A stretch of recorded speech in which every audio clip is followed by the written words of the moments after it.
Here it is. It says live. Yep, Yeah, it is live. we are now live. Yay! Very exciting. I've been live all day and live all day.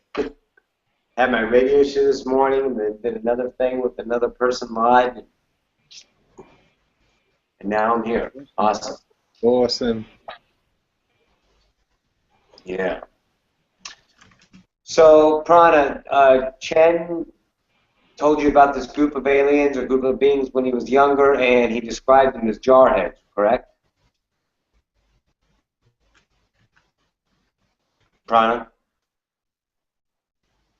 Sorry, I was muted. Yes, what Chen was saying, like, when he was 3 years old, he saw this one giant, like very tall being, and it had a jar head, and his body was completely covered with like a Chinese traditional costume, and Uh-huh. along with him were 30 monkeys, and the monkeys were speaking in the monkey language, no, actually in his like language, and he could understand them.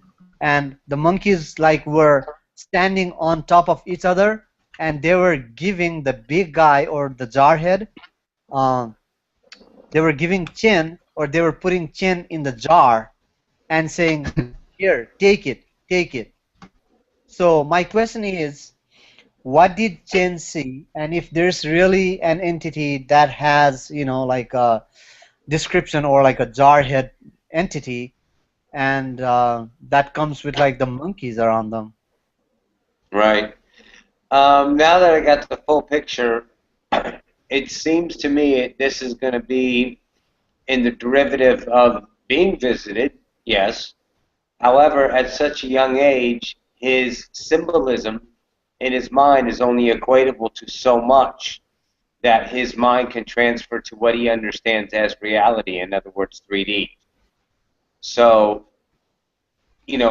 as far as seeing an alien, the only thing I see, I understand a tall alien kind of thing, but I do not see just a plain jarhead, that kind of idea. I think this was more of symbolic understanding of the Chinese representations and the symbols.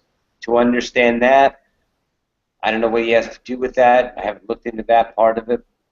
And now, repeat the idea of what he said. The monkeys were putting what? The Chen monkeys, himself? yeah, the In the monkeys jar? were giving Chen to the bigger guy, to the, to that tall being who has a jar head. Okay, so the monkeys carried him physically up there and then put him in the jar. Right. Uh-huh. Not really Wow. monkeys, but they look like monkeys. That's what he Right. says. Right.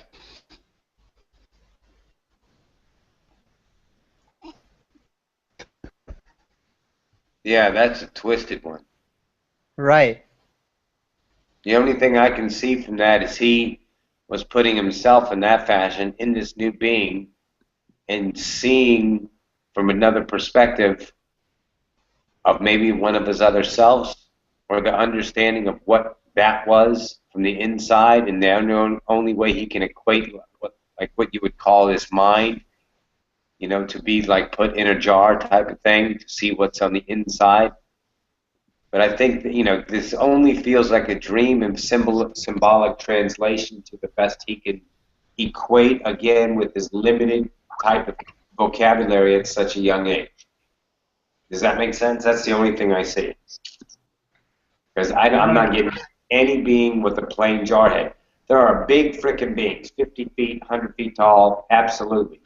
There are billions of types, but not in a symbolic way of not having what you would call a head in that fashion. It would be in place of a jar. And then, it's very symbolic for the monkeys or whatever these entities too that look like monkeys. I've gotten monkeys translated as grays. I've gotten owls translated as grays later in time, through remembering and stuff. But for them to carry him and put him in this thing, that seems to be just a translation of symbolism for him of the dream. That his higher self was telling him this is happening, but his lower self goes, I can't figure it out in my mind, the words, so I'll give my best equatable symbols and then go from there. Does that make sense? Yeah, but at age 3, I mean, would his brain be able to go through all that stuff and try to figure that out and, try to put it in? Actually, it's better at the age of 3 than any other time because you're more awake at 3. You're more awake at 3 than, than most people are. You got to remember the mind is so expansive, but it's only what you call learning in 3D, but it's still in its all that is. But for the forgetfulness part, Right, you have got to it, got it. his mind has it in there. It has it in there more so than he ever has, especially with his ability of seeing and translating it now at this point. I think it would be good for him to go and start translating it to himself. What does a jar mean to me? What does the monkeys mean to me?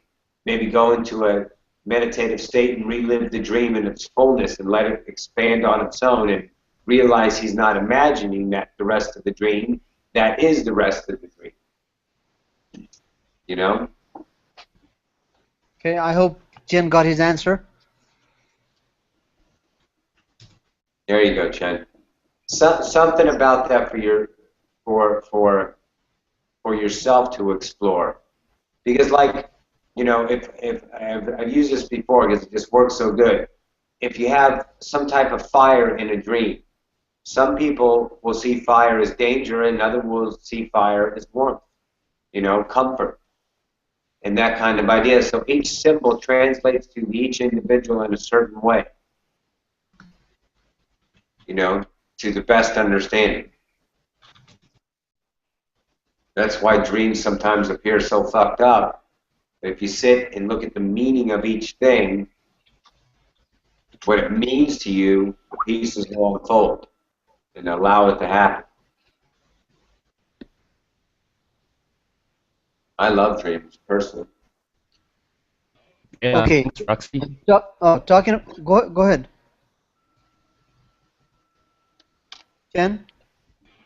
I was also gonna say I have quite a fondness for the dream state as well because it becomes it allows you to see things in a new perspective, kind of like transferring yourself into the other being's body gives you a different kind of personality as well. Yeah. You become the driver of the avatar in that way. Yeah. Yeah. I found myself in some dreams acting similar to how I would react in the situations in this personal body. But Right. I've also found that in some dreams I'd be face to face with an enormous being, something that would generally terrify me completely, and I would be stood there just brushing it off, no worries. Right. But if I was to come face to face with that same being in my eyes currently, I don't think I'd react the same way. There you go. Hey, talking about dreams, it just reminded me, I just recalled my dream that I had yesterday. I was talking about my dreams earlier, Roxy, before we went live. But, I mean, in this, like, I have been seeing this house, like, maybe about 4 or 5 times in my dream. But I have never been to that house, right? And I have never really seen the house in 3D, in physical life. But in dreams, I am in that house like maybe 4 or 5 times, and it's always the same house. What does that imply? What do you think it is? Well, let me ask you this. What is in the house? Is it home to you, or is it Yes. someone else's house? No.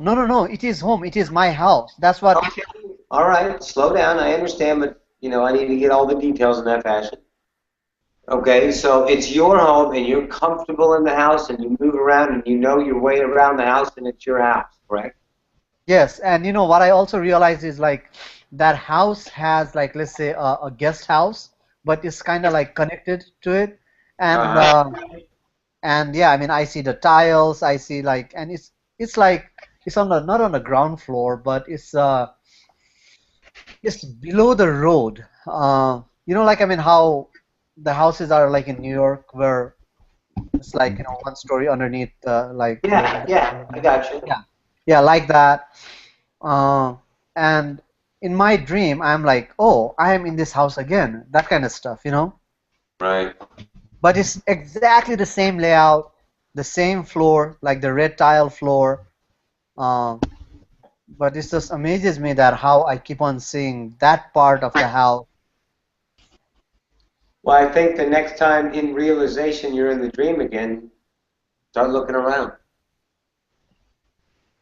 I did look around yesterday. Okay. Did you go upstairs, downstairs? You know the house in and out, right? Kind of, yes, uh-huh. Okay. And it feels like home to you, right? Yes, and I also know like where the kitchen is, all that stuff, you know. Okay, so Feels what do you like think I've it been is? living in that house. From what I get, you're going home every night. Makes sense. Not the one in 3D, the one where you But came from. Go but it's there. What? but how come that house is exactly like the 3D house? Because that's the only way you can understand it as home. If it gave you your real home, you would think, wow, I went to this weird fucking planet and it had these walls made of water and the roof was made of a sky that would be changing, or however your house is. And you would think it's something completely different. But now they're trying to equate to you, it's you're going home. And without you equating the feeling and the understand, you miss the message of where you were. They're Okay, not going to show you a home that's unfamiliar. got it. It's like And if you have amnesia and you come home and you're like, hi, where am I? Well, you're home. You've lived here for 20 years. I've never been here before in my life. Does that make sense? yeah, yeah, it makes sense. And also like last night I had this dream where I was kind of riding a little plate, kind of the metal plate, and I saw myself and I had this energy field silhouetted around me, and it was white light, and that plate also had the same energy field, and I felt like I was one with that, and I was just riding through, like as if I think there's some movie like that where a guy comes in a silver plate or like you know that flies around and stuff like that. But I could literally see my energy maybe about 4 or 5 inches or maybe 1 foot all around me and the plate, and I was riding through. So That's cool. yeah, that Was was it? very interesting. It was like a metal plate? Yes, Huh. it was not really very thick, I think, you know, but I know that I was gliding or I was riding on something. Like, you know how you say magic carpet, Right. but this was just, I think it was metal. And I saw like all me and that connected completely. Right. And the another part that I remember was as I was falling asleep, I was awakened by like, you know, I felt that somebody pushed me from the back, like at the base chakra or at the base of my spine. And I remember like my that part moved forward and I was awake. And I, you know, so I wonder what that meant or what that was about. Well, the first part I want to go over that first is because it seems like, that's a capability of taking a device, using your energy to energize the device as a flying idea. Since it was glowing and you were one, much like, okay, they have what they call bioships. And if you've ever seen, I guess it would have been, oh, was it I don't know if it was Battlestar no, no, not Battlestar Galactica. Kinda, the newer series with the Cylons were the ship, but there was another, maybe it was Firefly in the jump No, gates. I think And, there's a movie called The Magnificent Four or The Magnificent Five, something like that, okay. where this one guy is made of chrome and he rides on like a Oh, the skateboard. Silver Surfer. That's Fantastic Four, and that's the Silver Surfer. Kind of Right. like that idea. Yeah, yeah, yeah, exactly. That's how I was. Yeah, and I think that, just to part of you, maybe something, that one's, again, that's more dreamy for personal idea. you know. And day before yesterday, I had a dream where I remember that I was again riding on something, and I saw clouds everywhere. So I didn't see myself and the vehicle that I was on at the time, but I knew I was riding on something and I could see clouds. And in my dream, I was like, wow, I'm going through the clouds. And then right after that, I went to Cancun and I was in a hotel or something. But those dreams kind of match up, like where I am gliding through something up in the atmosphere. Well, there you go. It could be as simple as that you're going on a trip Oh, in 3D, so that could be it too. But again, that's why I reading dream books at the beginning when I was looking at that years and years ago because I was fascinated with dreams. Um, and then 3D got in the way, and I kept on reading different books, and everyone had a different translation. And then, from there, I just started looking at the dream and how does it feel? Was I nervous or anxiety or, it's like whatever it is in your translatable mind that resonates true, start putting the dream together in that fashion, and then I think the puzzle will be revealed as you, fully do it. But then again, a lot of dreams we don't remember most of, some of the parts or most of the parts sometimes. but one So, thing I can tell you is that I always enjoy my dreams and I have so much fun in my dream. I'm not panicked or worried or scared at all. I'm always like in an adventure, and it's awesome. It's fun. I mean, I wish if I could just sleep and just keep dreaming, I would keep dreaming all night. Because well, actually, I think you're awake over here, and now you're dreaming, darling. maybe. Yeah. Dan, what do you think? Anything on those? I've just had a quite a strange, profound thought about the returning home kind of vibe. I've just come to the realization that I'm just beginning to find my spiritual home, and There you go. there's a huge synchronicity that's occurred in my life, which is I'm now in a situation where I'm returning to my family home at the same time. Yes. So it's kind of like I've just hit a point where I've broken myself down to an absolute minimum, and I almost feel as if I'm returning to my family home to start anew, kind of build myself back up to who I'm meant to be. It's a very Go ahead, go ahead. feeling. It's very difficult to put words to it. It's Right. definitely more of a feeling than a word. There's a here. Let me tell you this. Best description of it. Yeah, and I know that the feeling of you going home, your spiritual home, but I think it's not to build yourself back up to be the person you want to be. I think what it is you're going home, and it could be a different now that you are actually experiencing going back to your spiritual self, or you could be saying you're rejuvenating, or you could be going there to rest before your next adventure.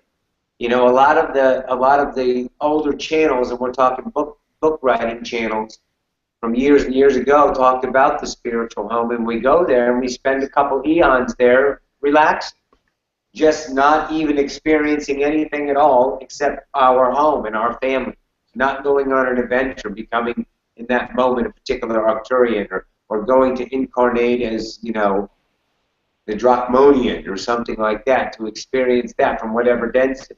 The idea of civilizations where none of us are, like, let's say, attached, or let's say, no, not attached, forbidden from anywhere we want to go and be, So in particular now, some of us are Lyrian, Arcturians, and stuff like that, and that could be future nows and it could be past nows. We're learning that idea, And now in our moments of nows.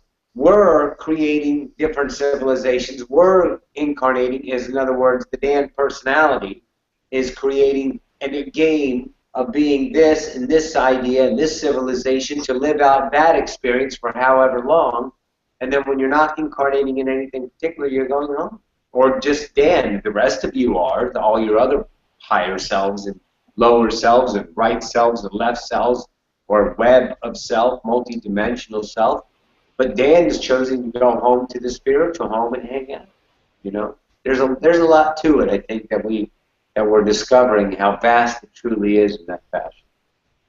You know? Yeah, I just found it was quite a funny synchronicity that I've come to this realization where I'm still very uncomfortable in being myself, but I'm getting to a point where I'm allowing myself to be more comfortable just saying, who gives a fuck what people think? Oh yeah. That's the current path I'm on, is just getting to the point where I can walk outside and just go, who gives a shit? Right. And that's part of letting go. And That's you it. know, I talked on last Wednesday show or last Thursday show, and Osipius came in, and he was telling part of the story of me waking up, and I got to a point, I said, fuck it, I give up. I'm not going to try to be anything to anyone except myself. And I had to do that. And I had to give up, and I had to surrender, and I say, yeah. Because here's what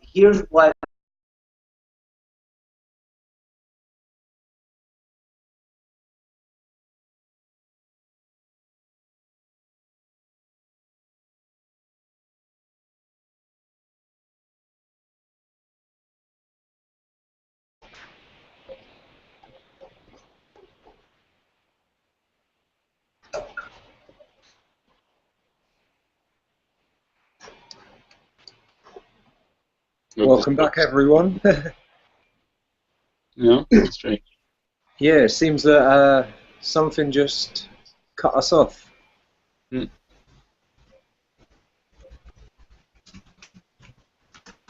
Hopefully, I believe it was everyone.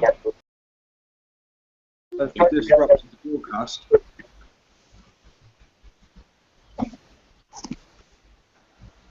Welcome, Hello, Sabrina. hi. Hi guys, can you hear me? Yes. All right. The paradox in this idea, and we'll catch you up, Sabrina. We're talking about Dan walking outside and saying "fuck it" to the world. Because when you're walking outside, you're in fear. That vibration of what you're putting out is what's attracted. So whenever you go out into the world, and it may not be fear in your mind, but it's the only two emotions. So you're going outside in the idea of fear, and that's what you're attracting. But when you say the words "fuck it," your whole vibration changes. Now you're putting a different vibration. You will no longer attract those things of fear, the repetition. That's why I always say live now, and everything in the past is done, over, gone. Because now your vibration has changed, and that attracts different realities to you. And as you're like, you're more I am, and even if it says fuck it, and you're not putting off love, but you're putting off your own self-worth of existence, that's fine, because that's your ascension. So rock and roll with that until you understand a higher isness, and you can relax to that, because you are the divine nonchalance of your entire fucking universe. So it's paradoxical in there. Make sense? Yeah, absolutely. I think it's strange how I've been kind of. I always feel semi-comfortable, but for some reason over the past kind of few days, I've just gone into this really uncomfortable kind of approach to things, as if I'm kind of observing myself from another level. Yeah. All right. As Osifia said in the last channelings, we've been channeling this. This entire density is fourth density. We are not third density anymore. So that uncomfortable feeling is you in the fourth density feeling new vibrations, new understandings, And the observation of that is watching you adjust to it. This is 4D. I know it may appear the same, but it's a whole new vibrational state, a whole new understanding. And the ones that are choosing 3D, let them, you're 4D, be 4D, act as if you are 4D, and 4D will come more and more to each and every one of us that are co-creating 4D humanity. Very much so. Awesome stuff. Yeah, thanks, Roxy. Yeah. Watch my last video from yesterday.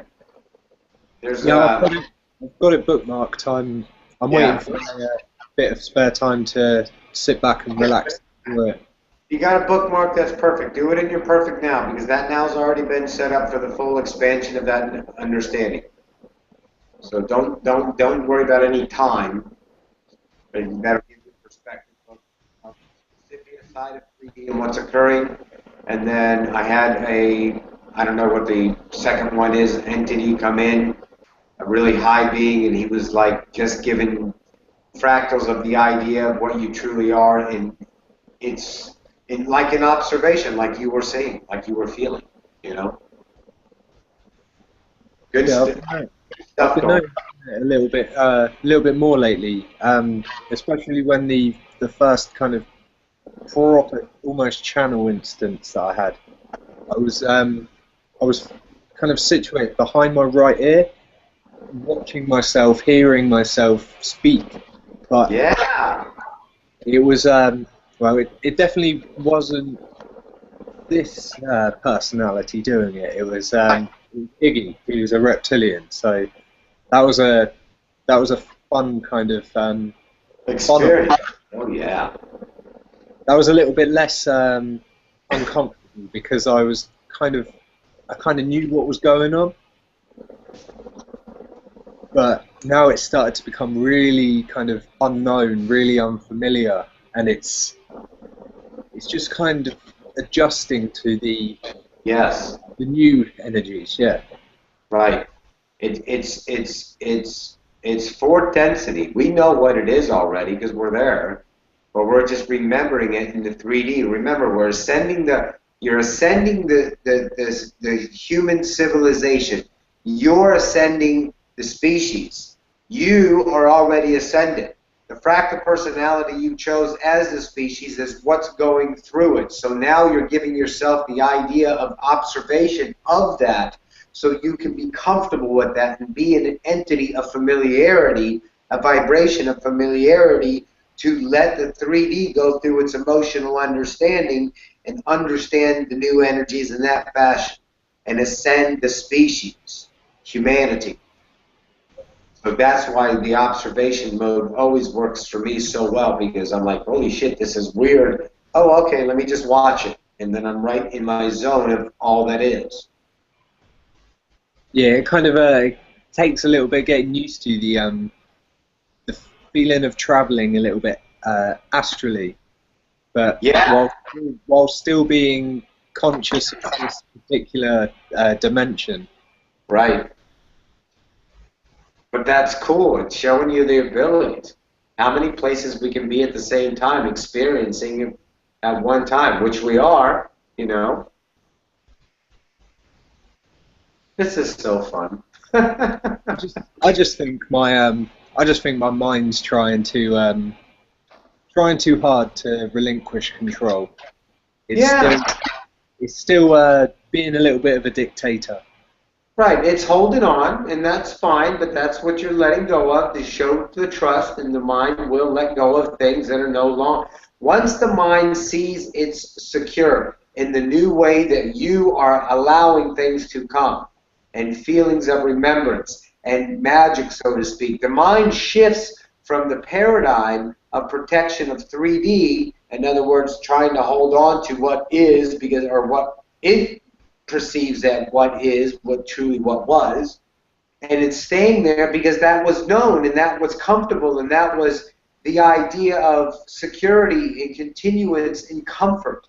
But now it needs to attach to something else, and you are opening the mind, the logic idea, to attach to that and say, okay, this is okay, I'm good, I'm good, I'm good, and then you're allowing more and more to come in, and the mind keeps expanding itself into the isness of what it too forgot that it was capable of. And then the balance is truly not a balance, it's just what you are in the moment, but a balance in 3D between the logic and the intuition flowing as one, using whatever aspect of yourself in the moment to make the experience its fullest. Yeah. Yeah. That just struck home, yeah. Yeah. Yeah. And I know my mind still holds on to some ideas of this or that, and I'm like, you got this, babe.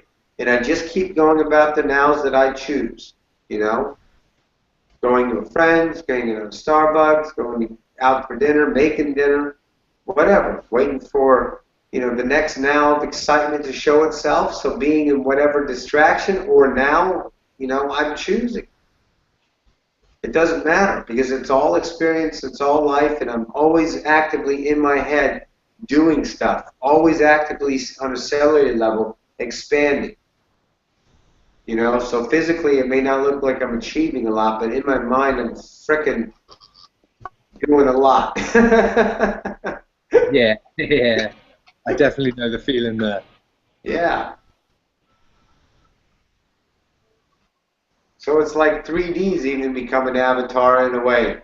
Because I'm here, so I'm just going to be whatever I am, but I'm going to stay in my expansion self of remembrance going into my internal universe and playing that. And if I, you know, find myself in 3D doing something entertaining or, you know, I don't work anymore. I mean, all my stuff is, you know, taken care of through my readings or stuff like that. So that's not work. That's exciting to me.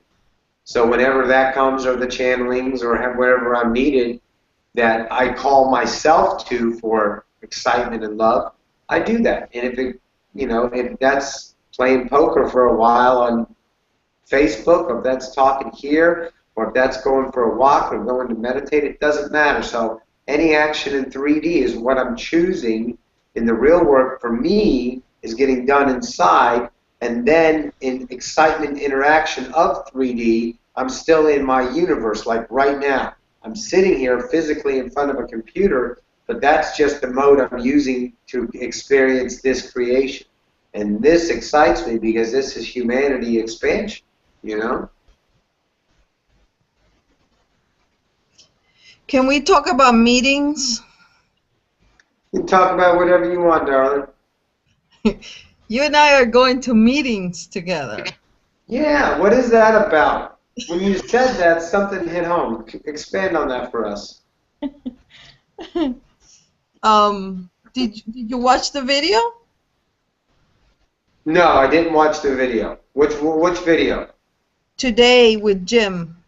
Oh, no, because I had my radio show this morning when it was live, and then I was tied up pretty much the rest of the afternoon doing stuff with live people, individual people in my reality friends and stuff, and then I just got back.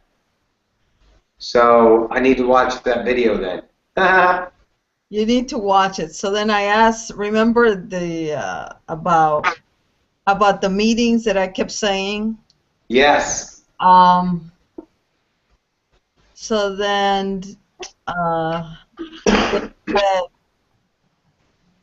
they can't talk about it much. He said, but something to do with Earth and meetings, and Roxy is there. And I was like, Roxy? I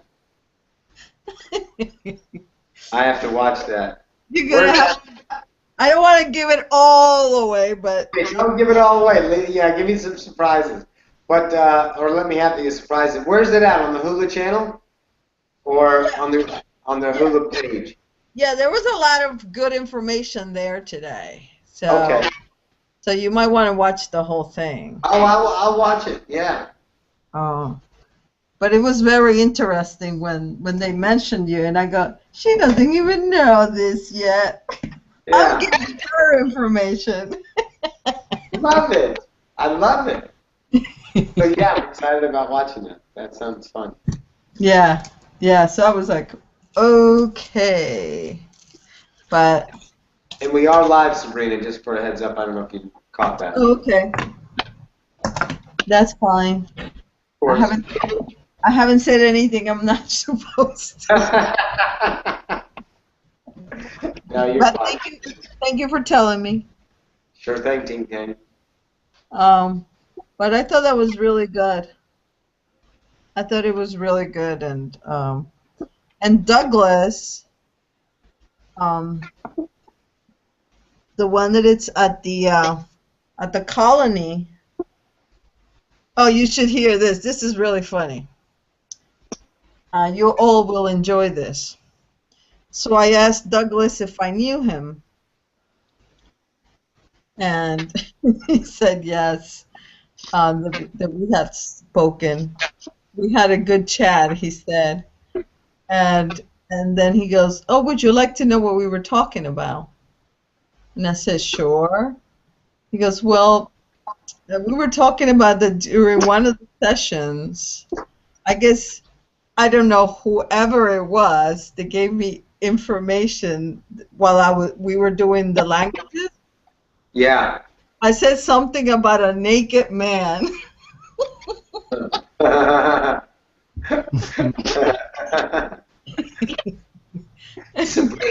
My goodness. Was it Brian? No, I'm kidding. It was weird, and then no, I guess whoever it gives me the information, it just came through, and I'm thinking, I hope they had fun with that one. Oh, they will. Having me said such things, and me not know I'm saying it. That's okay, though. It's leading to different nows of expansion. Yeah, It's all about expansion, absolutely. It'll all come in its knowing and its perfect time of revealing, that kind of thing. Yes. Yeah. But he had a lot of information today. Good. The colonies and that kind of thing. It was very good. Was Nick around? No, Still nothing on him yet, huh? I haven't heard anything. Why? What's that? Nick is not around? I thought he hasn't done any webinars? I haven't seen Nick since last Monday, since the MIB. Yeah, the Men in Black agent and Sirius Shade. Yeah. Oh. So it's been 5 days or so. Oh, wow. Yeah. Has anyone tried to contact him? I believe Caitlin has spoken to Shandauk. Oh, okay. And I believe part of Nick came through as well. So I think he's still about, but most likely he's got a lot of physical stuff to deal with the move and everything. So he's probably got a lot on his plate at the moment. Okay, well, at least we have to heard. And Franciscus says Shandak is in the town. Okay. So, all right. He's definitely around still. Good. Hopefully he'll come back and make a bit more of an active part again. Yeah, I'm sure he'll come around. Because it's kind of there's a definite missing of his energy. Oh, very, very much so. He helped co-create this whole idea, But again, choice. So yeah, absolutely. See where he goes. Yep. I feel like a candy bar. I want something chocolatey. I don't have any candy bars. I had that very same craving earlier. Just out of nowhere, I just went, Mars bar. That's the one. Yeah. Ooh, I make this dark chocolate cake with mocha frosting. Oh, now, come on now, stop it. I don't have anything here. That does sound amazing. now you're going like, oh my God, that sounds so good. It's so good, and it has like ooey gooey parts in between there. Oh, great. Chocolate. Roxy's mouth is watering. I can Yeah, my entire body is watering, that's right.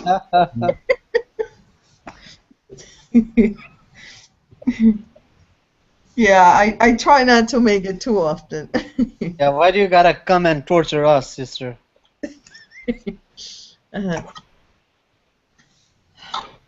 I would send you all a piece, but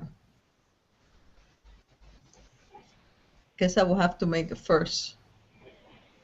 Roxy, when are you moving?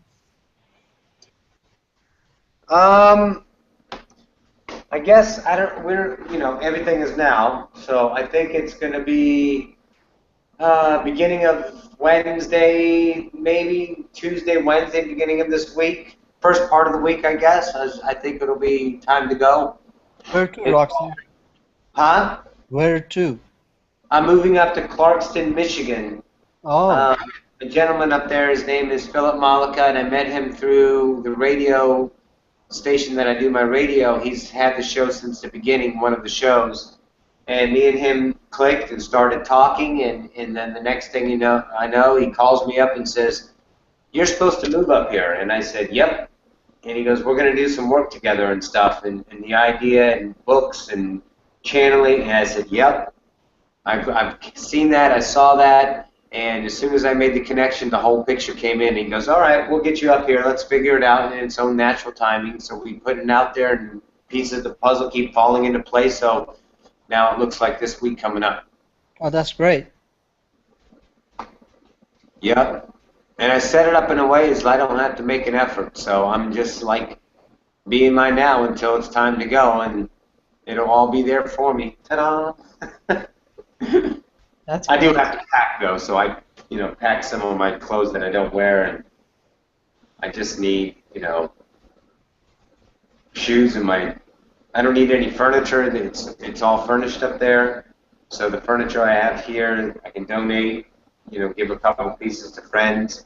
But everything I have is there. I walk in and then poof, it's like a turnkey house.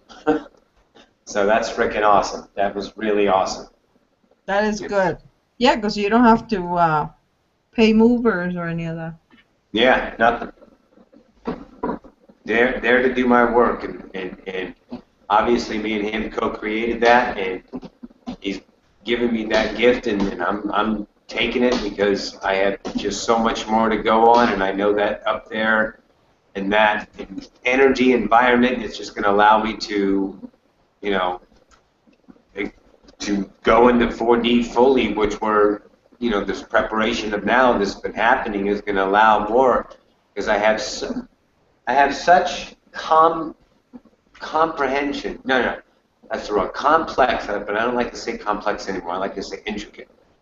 New channelings that I haven't brought out yet because they're so mind-bending, but I'm getting it all now, and I think that I'm going to start translating Best Equatable in the idea book, and then when the perfect translation comes in, when the collective is ready for that and start speaking those little ideas, I don't know. It's hard to put into words.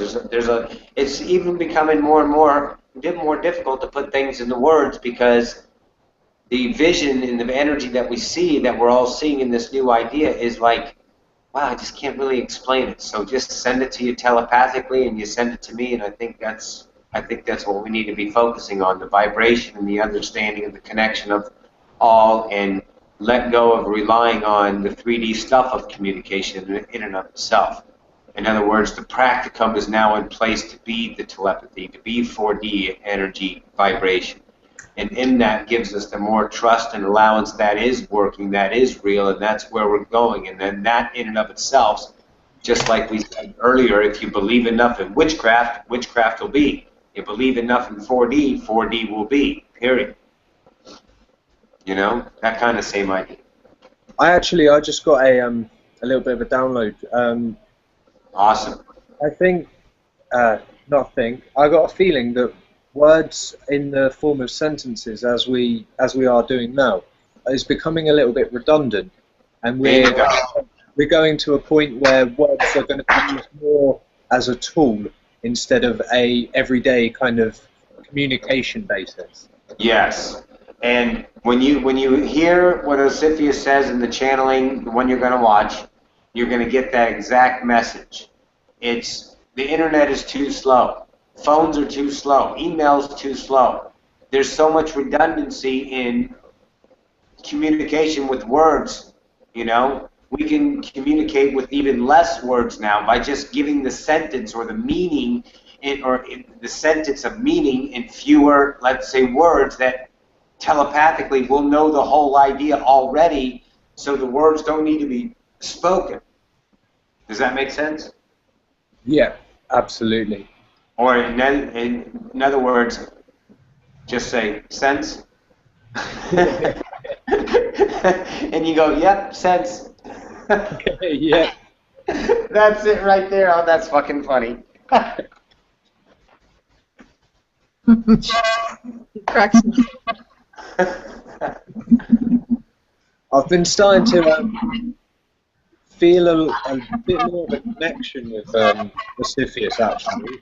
Some of the things that has been said through you, they've been in my head for months, and I've kind of been understanding it a lot better, seeing as you're putting them across in a more kind of a personal level, more of a 3D kind of way. Right. And it's making a lot more sense. Right. It's quite strange to see that I've been getting these downloads even without paying attention to the internet or paying attention to what's been going on. It's just been there. Yeah. Yeah, because there's nothing in this entire density that is not known by everyone here. You know, and you're tuning yourself into certain downloads, and then boof, just by being, you're getting all of it without relying on. Holy shit. It's just coming to trust it now. Yeah. Yeah, but that's okay. As soon as I let the trust, kind of let the barrier of protection go and just trust entirely, that's when it's all going to flow through, I have a feeling. Oh yeah, very much so. But I also feel it was kind of like, as you were saying to Prana, where he's waiting for the dam to burst. I feel that that's my kind of way as well. Yeah.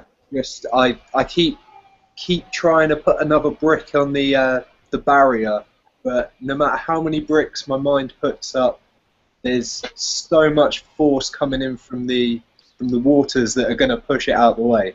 Right.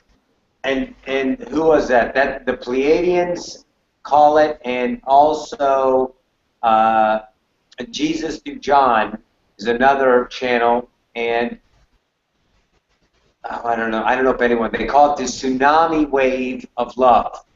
It's just too big. You can't stop it. It is the most, it's the reason why we call it the most powerful thing in the universe, because the universe is all of that. You know, in our little tiny mind over here, we put a label on it, but it is love, and that's what's bursting the dam. That's what's pushing through.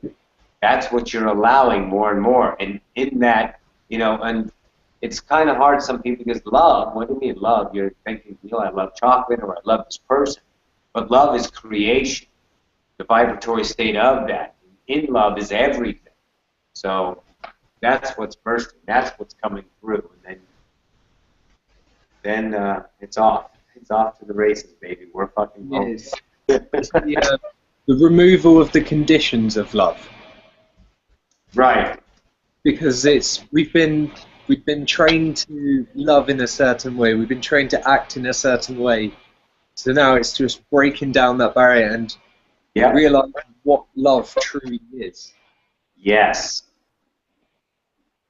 Absolutely. And we don't even have a 3D equatable term of love to express it in its trueness. You know, it'll melt you. It'll melt you. You know. It's melting my brain currently. Yeah. Yeah. Exactly. It's powerful stuff, love is. Absolutely powerful. Fucking A. Beautiful stuff we got going on.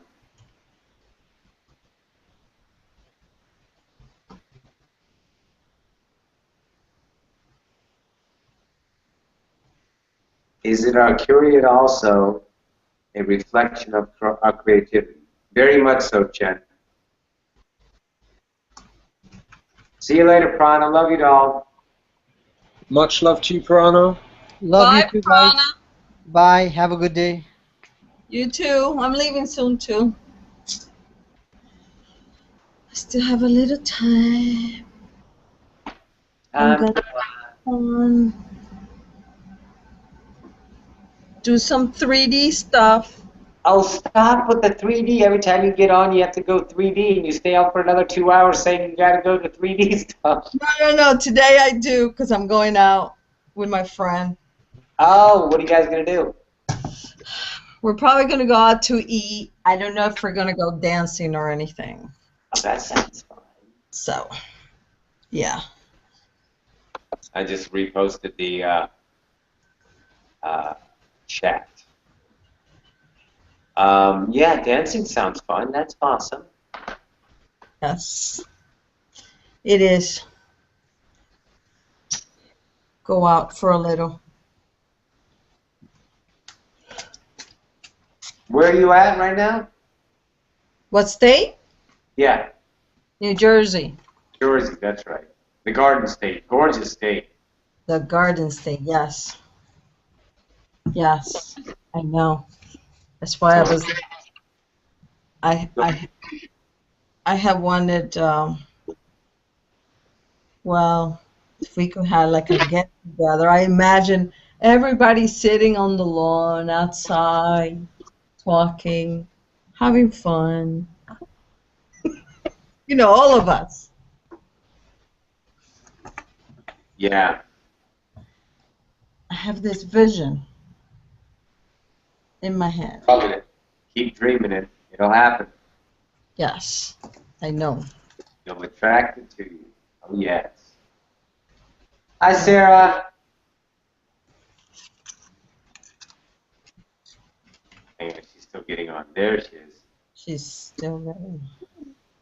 Sarah, can you hear us, darling? Hello.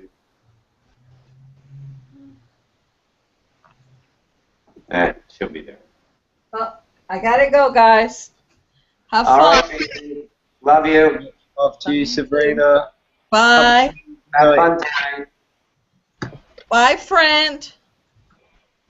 Mwah, mwah. Bye. I always forget. Who, Chen? Ken. That's Chen. it.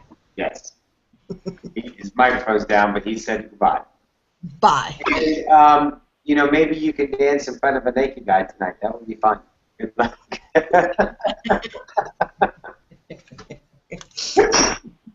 Yeah. Oh, baby. Bye. Love you, doll. Sarah, can you hear us now? Let's see if it'll chat. Hello. Oh, you there? Oh, there you are. Okay, good. Hi, what's up? Nothing. We were saying hi earlier, and then you disappeared. Really? Yeah, you went into the group, and then you went out of the group, and now you're back into the group. Oh, okay. We couldn't hear you before. Oh, okay. So now we're saying hi. Hi. Hi. Hi. Hello. Hello. Hello to the Chinese friend too. That's I can Chen. never read your name. Yeah, just that's Chin. Hi, when you Chin. when you see SpongeBob, that's Kobe. That's C-O-B-Y. oh, C-O-B-E-Y. C-O-D-Y. Yeah. C-O-D-E-Y. Cody. Okay, very good. Yeah. Ah, I had a great day. Yes, me too. I Tell me had a about your great. great day. Well, I told you on the call earlier, Yeah. Uh-huh. and it's just been really fun. And then I went and watched your video, your second video. Ooh, No, the second part to yesterday's channeling, yes, wasn't that just freaking awesome? amazing. Oh Like I my, was telling everybody, have you watched Wesley's video? yeah, that one kicked ass. And that was like, you saw how Scipius put it together. It was all a new now that we vibrated to allow that to come through. That was what, Yes, it was freaking awesome.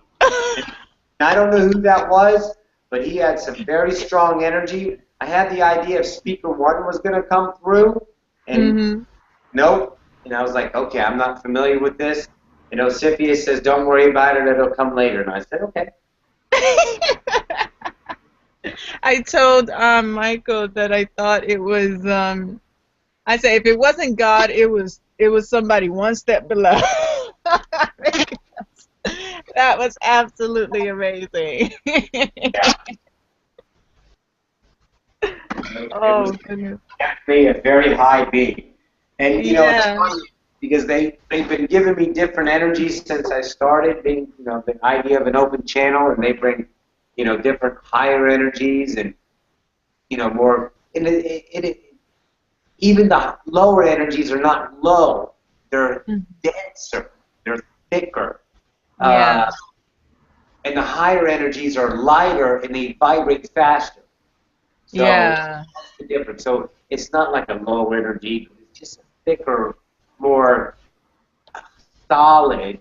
And then as you go up, it becomes more fleeting. But it's there consistently, but it's like, and that was, right, that was right there at the frickin' top. Yeah, it was. Like I vibrated so much. I started getting thoughts and images in my mind so quickly. It was amazing. Yep. Like I swear I have to use that video as a meditation. Good. Good. I swear I have to use it as a meditation because that was just awesome.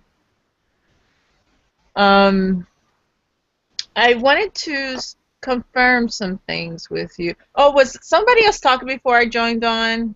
There was a No. conversation or We something? just think goodbye to Sabrina. She was on her way out to go to meet a friend, maybe go dancing tonight. Oh, how nice. Yeah. Okay. I wanted to confirm because I spoke with the guys earlier about this, but I wanted to confirm the idea of the cobra Oh. because yesterday well, I felt like I was channeling, I really did. And yesterday I felt like my back, it started. I got it. You don't even have to say it. I got it. Your back started like being like a snake back, moving back and forth. Yes. Yep, absolutely. As soon as you said that, my back, I got the whole image of you sitting there and doing this thing and feeling that vibration coming up in you and doing that, let's say, okay, and please don't think it was possessing you, because that's not what it is, so don't think that limited. Realize that you were understanding that energy of that entire energy, not just one entity as the idea of a reptilian snake in that civilization. You're understanding the entire energy of that civilization. Does that make Say sense? that one more time. I didn't quite. Okay, just don't think you're just one, that snake thing is one specific entity. understand it's all of the energy of that entire civilization. Oh my Dan, God, really? Dan understands this as well, and that idea coming through is going to expand. Okay, 4D is an expansion. Expansion means acceleration in that fashion, if you want to look at it that way as well, because we've done enough work in 3D to shed the limitations. Yes, there's going to be some, remembered fears and things like that, as Osipius was saying, but truly you're 4D, so look at things as the top notch and trust them instead of like, oh, this might be me or this and that. Forget all that. You know it's you. You experienced it. It was you. You were it. You're the same. So you're understanding the entire civilization of that, let's say, incarnation. That's what you're in. Does that make sense? Are you following that? I followed that, but my question is, the reptilians that the other people were talking, like what they were speaking the language, and the reptilian that they had gotten the language from, whether it's in this world of or outside of in another. Doesn't matter. What's the question? The question I had, because I came to the idea that it was the deity of the snakes. Not a deity. Not a deity. Deity is a god. Stop Yes. that. That doesn't exist. There are no gods except the ones you see in the mirror. Okay. Yeah. Don't give the power to something else. That is over. That is 3D. That is part of waking up to the idea of God. God is outside of you. Now the kingdom of God is in you. Now you are God. Make sense? Yes. Okay, so continue. What's the question? The reason why I said deity, because I saw that the Cambodians were actually, just like they worship Jesus as a god. Yes. Yes, the Cambodians worship the snake, like the five-headed snake, as a god also. Yes, but that was then. That was then to wake up to gods. What is the question to you about yourself?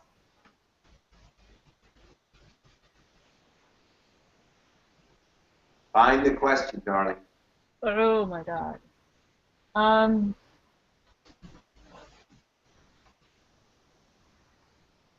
In its simplest form. Because you started with the reptilian language. Yes, is it separate from the reptilian that speak that language? Is it a different type of reptilian? Dan, answer that question. I know you know. Yeah, the one that was speaking through me is originally from Earth. I have a feeling that you may have connected to a snake-like entity that is. I'm not sure if it's off this world. It's definitely on a much higher plane than the one that I was speaking through. Right. Because of just the energy it gave out. It was kind of like a banshee snake. A would be banshee the snake. best description of it. The way it came through, because where you were holding yourself back from it, it pushed itself, and it just had to come out, just burst through. And, it was quite funny how you were saying it felt as if you had like the cobra's head inside your head and moving your spine around. Yeah, like Because, my whole back. Yeah, did it move your head, like kind of bobbing your head around? Like side to side or front to back? Yeah, I was moving side to side and front to back like that. I was doing that. What am I trying to say? Oh, that's what. When I looked it up today, it was saying that the way they saw it in Cambodia was that it was a mix of a cobra and the dragon. Okay. That's the way they saw it. Okay, so let me ask you, now, in this new now, how do you see it? Well, I've said before that I've had dreams that I was a dragon. But it wasn't like many, many dreams, but that's not the point. Okay, see, the thing is, Sarah, this whole conversation, you keep going back to the past. Stop it. Stop trying to equate it to the past and speak your truth now. What do you feel? I felt mostly cobra. Okay, so what does that mean to you? Are you a cobra in that fashion?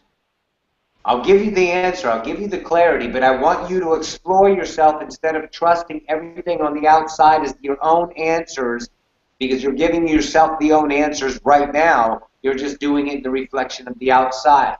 And the idea is to go and trust your own thoughts, your own vibrational truth, to expand your own universe. In Sarah's ascension, in Sarah's personality, that is expanding herself. Because every time you go outside, not that it's bad, I'm saying you don't need to in all the fashions of your own expansion. Make sense? Yes. Maybe it's because I don't know what banshee really means.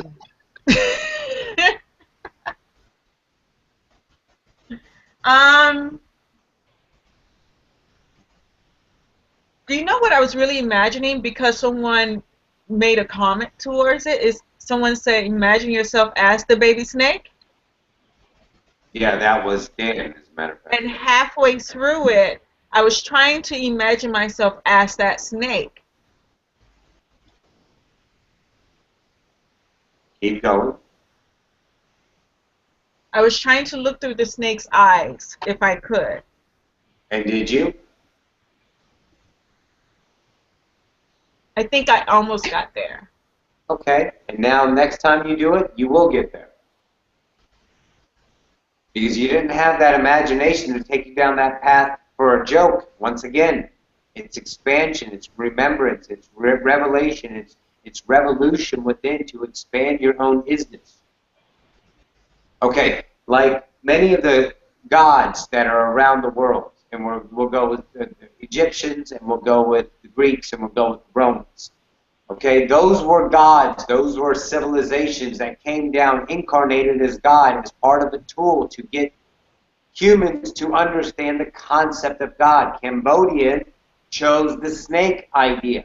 They worshipped it as a god, but it was a civilization that created itself in that fashion to get them to wake up, because that was most vibrational truth for them, to accept that as a god and to understand and expand what God is, so they can understand in the psyche of humanity that there is such a thing as God. Because without, okay, we can't just wake up and say, oh yeah, I'm God, and the guy next to you goes, what the fuck is God? You've got to get the concept in the psyche as a known, as a complete known understanding before you can introduce the next idea. The next idea. Like Jesus served one purpose only. Okay? Well, okay, two purposes, pardon me. One, to show unconditional love, of course. But two, to realize you do not need to go to somebody else. In other words, that God was outside of you. Jehovah was giving your worship to a God that was outside of you. But now you had God in you. You can get through a human being into God. You're now connected to God through Jesus. Jesus is your level of being, your human self. That's the connection we needed to understand. And now in the age of Aquarius, okay, great song, by the way, written by Dimension, no mistake there, imagine that. So we're going from fourth dimension to fifth dimension, or 3D to 4D. The idea now is that you are God, but you can't be God until you know what gods are. And so in all the civilizations that are in this now got deities, got ideas, got understandings of encompassing and fully exploring the idea of God in and of itself. and each took it and made it its own deity, its own separation of self to understand its own concept as a collective. In that case, you would call a race, or, you know, as like Asians have Buddha, and Cambodians have this, and that kind of thing. To understand the concept so the mind can expand itself and the limitations of no gods at all to a whole bunch of shitload of gods, to one God, to in God, to am God. You see the timeline here? Do you see how the collective, our higher selves, has ascended our personality complex of limitation into the awareness that we are now trusting and saying we are the creator, we are one, we are absolutely the perfect Xerox copy. There is no differentiation between the two because there is no differentiation. There's no polarity. It just is all of it. You are all of it is you. Wow. That's how we got to the now. That's why I always point to the now. What is your vibration? What is your feeling? Like Dan was talking a few minutes ago about, holy shit, this is like really strange. It's really different because we are 4D. So he's now sensing the new shift, the new energy. And now he's playing with it, with the observation mode to give himself a comfortable feeling playing in this new 3D idea to 4D and really realizing some of the potentials of what we have. And it's very, you know, it's birthing pains, truly. I mean, it's like, shit, we're going from the comfort of a womb, an entire world, even though you don't remember, you were totally fucking aware of yourself in the womb. And then, boom, you died to that world and you were born into this world. We are dying to 3D and birthing into 4D. So right now, we are in labor pains of humanity expanding into that. So we're feeling the pain, the crunches, the idea, the contractions, if you will.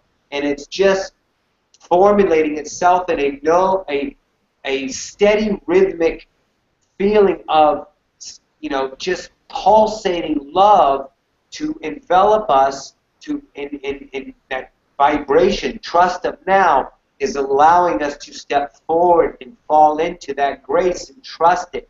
So every time you say something of what was, I understand that. But you don't need to because the answer doll is in you. The vibrational truth of what it means is in you. You don't need the answer now, because that is limitation. If you don't have the answer, it must not be real, or I'll just put it on the back burner. Watch it, observe it, let it expand its own beauty in front of you, and then envelop it as you and become that. Like, you know, when I locked in the Hathor, I understand everything they're doing, what they always have done, all their experiences. Jump into, her name is Nakuru, and be Nakuru, and, you know, be the avatar in Nakuru, the avatar driver, in that civilization, in that incarnation of Nakuru, one of my higher selves, and I get to go on the ride of Nakuru's life. You're doing the same, taking in this idea, this entity of Cobra, and you shifted it in your body, and now it's becoming you. And don't worry about what it means, worry about what it is, and just let it unfold. Let go of the control. The control. Okay, so let's continue with what it is. So if it's not just Cobra, what else is it? Well, the Cobra and the Dragon idea, I think, are from what you call the same civilization, given two different entities of expression, a dragon, a cobra, and that kind of idea, four different kinds of impartation to humanity. So the higher civilization of that, in other words, like, okay, the Martians, that when they left Mars, came here as what you would call 2D beings. Okay? A 2D being is self-aware, okay, but still limited to the idea of the paradigm of being a dog or a cat, except mermaids, whales, and dolphins. The Martians that came here became what you know as Bigfoots, Swamp, Yeti. They're all different, but they're all from the same civilization. They all have different characteristics, but they're all from the same civilization. They can go in and out of 2D. That's why no one sees them, because they can vibrate right out of the reality of 3D, because they know what they are. And that's the limitation paradigm they set themselves up with, but they still are fully aware of that they're gods. So that's what they're doing here in that fashion, and they, I think they're just hanging out, truly. I don't know their entire purpose, but well, maybe there's something else to be revealed. So now in your civilization of what that idea, I think it's 2 incarnations showing you it's the same thing, but expressing itself in 2 different ways. Are you following? Dragon thing. Mm-hmm.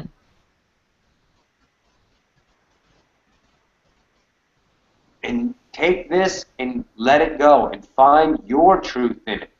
Right. Because that's expansion. That's essential. Right. Business. I'm wondering about what is it, Dan's idea of the banshee. What is that? It was more the sound that was made. I used to, as a kid, I was always interested in ghosts and the paranormal. So the way that you gave out a screeching sound, it kind of reminded me of a banshee, where it was kind of a really sharp release of emotion, really sharp release of non-vocabulary feeling. And it was almost as if you were just saying,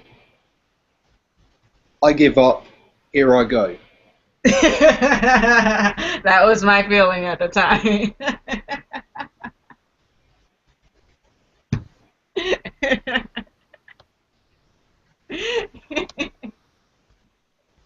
Very good.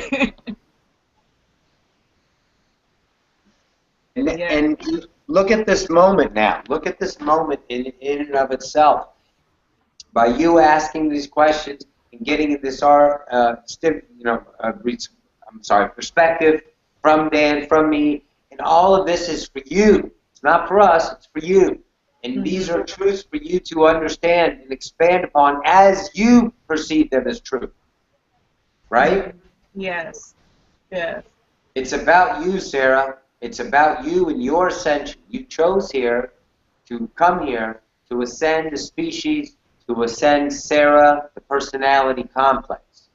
Trust that. Be that. And everything in your environment is your truth to your vibrational self, and stay in the truth of the now, now, now, now, now. Because there are many truths that I had that are no longer valid with me. But without having those truths, I would never be this person. Mm-hmm. Yeah, it was quite synchronous. How you said you felt as if you created the baby snake so that you weren't alarmed, so that you had an interaction with this energy in a physical form to kind of tease you into the feelings of it, to tease you into this new energy. Yeah, because had it been a fully grown cobra, I probably Might have been a little different, huh? Yeah. I bet you weren't expecting a full cobra to sneak inside you and control. Well, not control. You were controlling, or you were in command, but it was a different side of you that you'd probably not seen before. I've never seen it before. Absolutely never.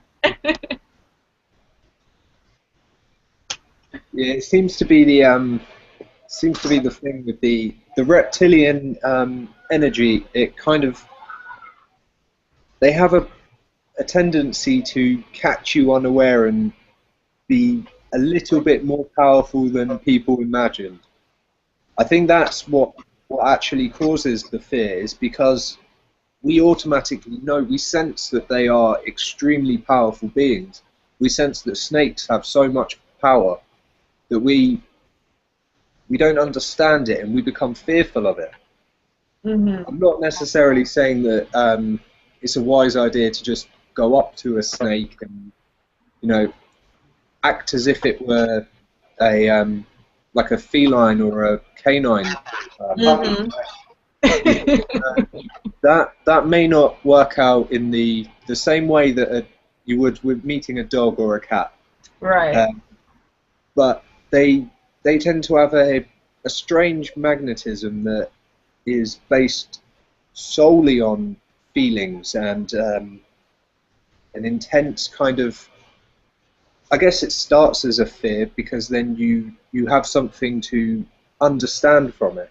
You get the sense that there is a lot more deep kind of power within it, and then Mhm. we start to work with the fear. We go, why are we scared of this energy? And then as you come through the tunnel towards the light, in a sense, you start to see them in a slightly different way. Right. I still personally wouldn't go and hang around with snakes. You know what's funny?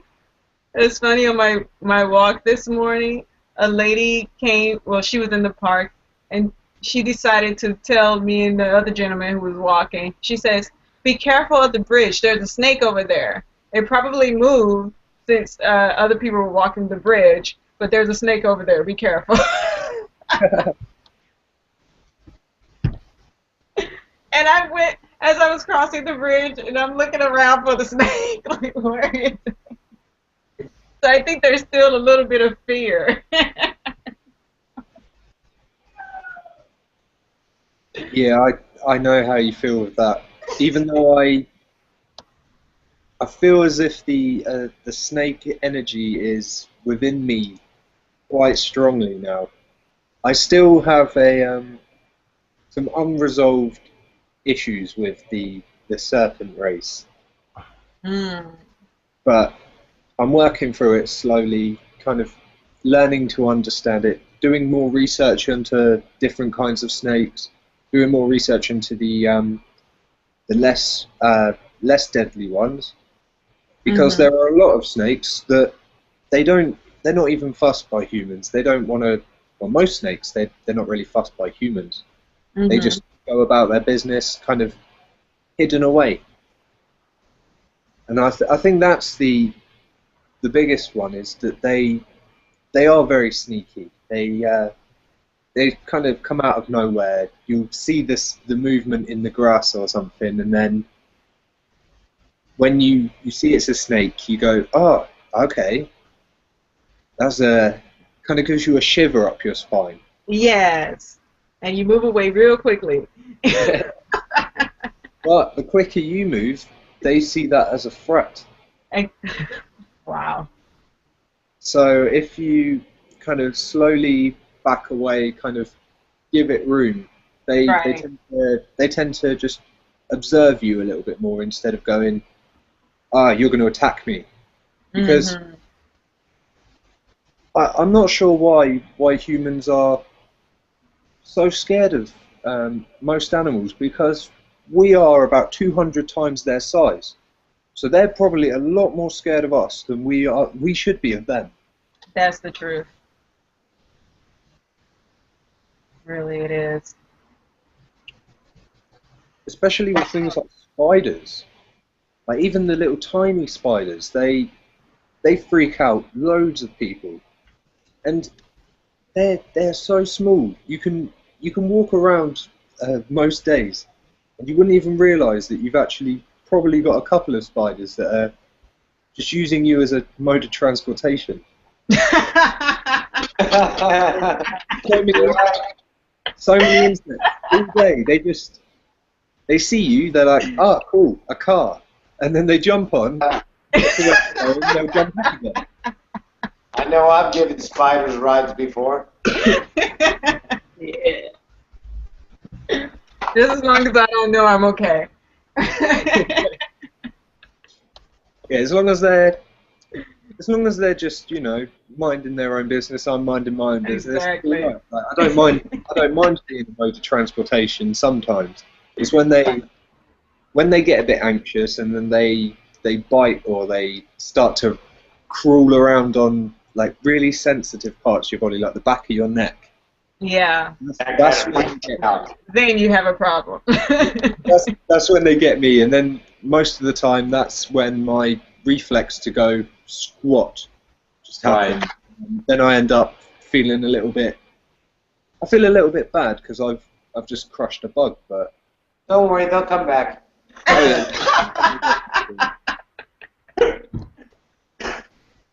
quite often they come back in more than just one. So Oh. they're like, you killed one of us, now we're going to put 3 on you. Right. Hey, stop freaking me out. No, I'm kidding. Yeah, I've got spiders that live here. I don't mess with them. There's a couple over in the corner in here. I've got a couple of them. I see 1 or 2. And I let them be because, you know, I have my windows open all the time. I have screens, but sometimes, you know, flies or something imagine to get in. And I leave my door open because, you know, I don't believe in closing and locking up and shutting out the world, so I just let it there.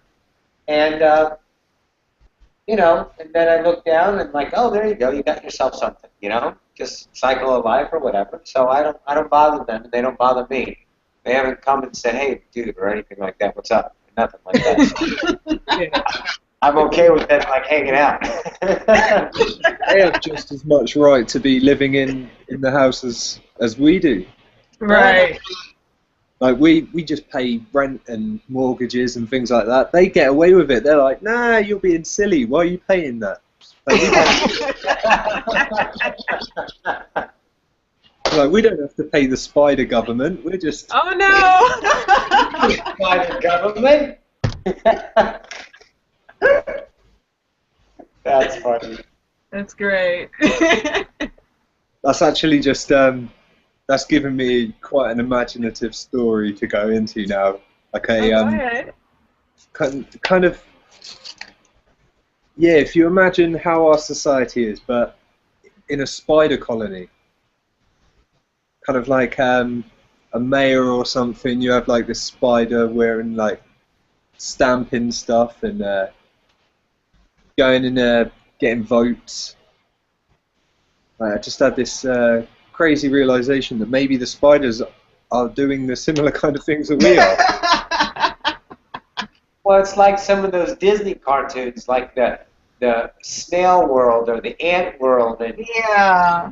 bee world and the spider world, and it's like, you know, and it's funny because I watch them because I have 2 of them that are, you know, about 10 feet apart, and I never see them go talk to each other. You know, maybe I'm not watching or something. I don't know. It just seems like they're like, you know, maybe they're telepathic and they're like, anything today? They go, no, it's dry here today. Exactly. Just open the door. Oh, good, the door's open. There's a whole civilization in 2D. They're all talking to each other. All right, Chen, I'll see you later, baby. Love you. Oh, Must bye-bye, be Chin. Sweet dreams. Yeah. That is beautiful. Yeah. And Frantise, I haven't heard from you. I've seen you typing. I know you're being the watcher in the background. And when I came in, I didn't say hi. So, hi. Hello, and thank you. You're welcome. Little pussy. You little pussy.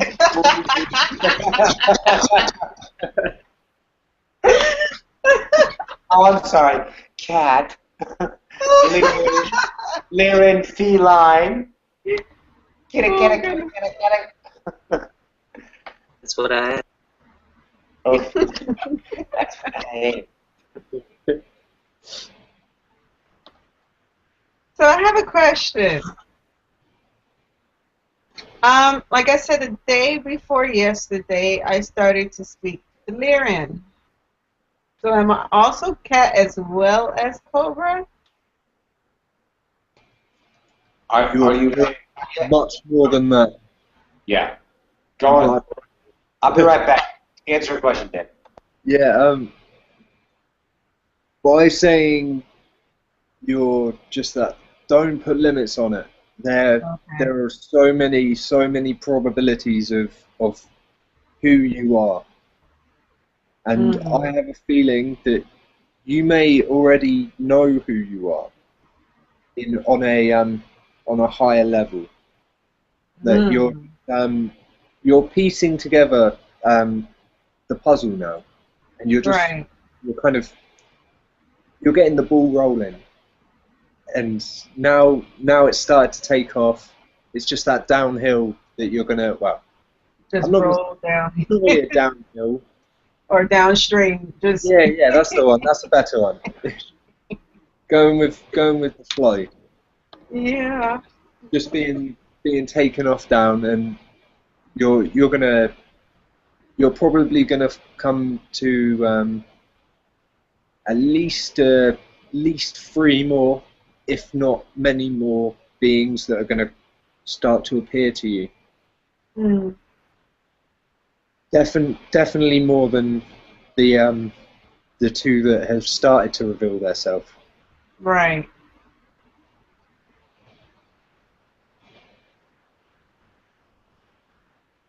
Do you have any other feelings of have you got any other feelings other than the dragon and the cat and the snake? Have you ever got a kind of just a gut feeling that you are doing something else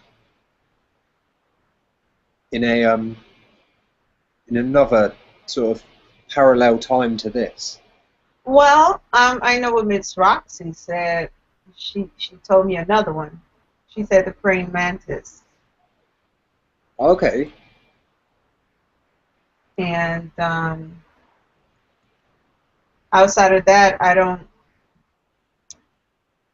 I think at one point I did consider I said I was like a black widow, even though I didn't know what I was meaning at the time. Like the spider. Yeah.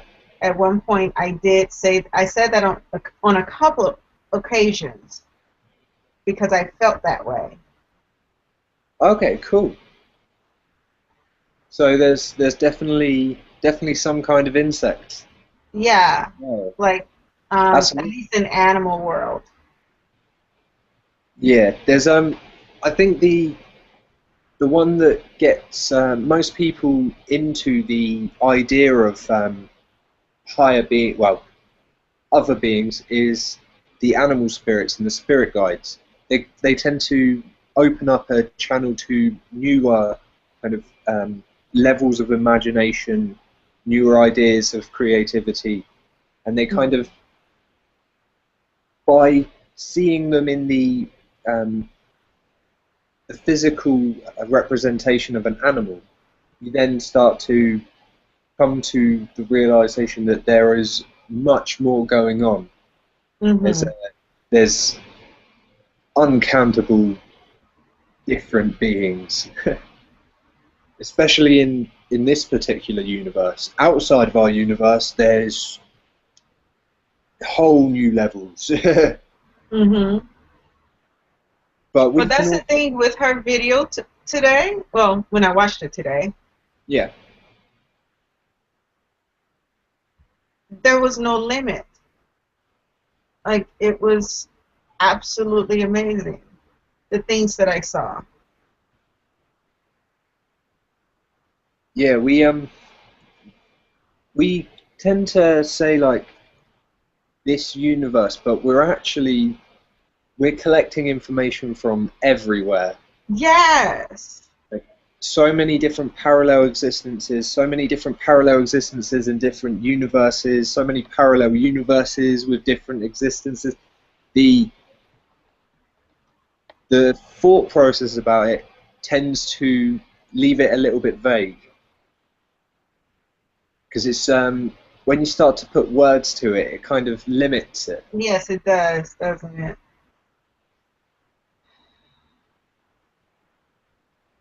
I think we're less than scratching the surface here.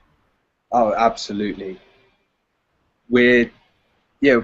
It's kind of like we've been bitten by the mosquito, and now we're scratching it.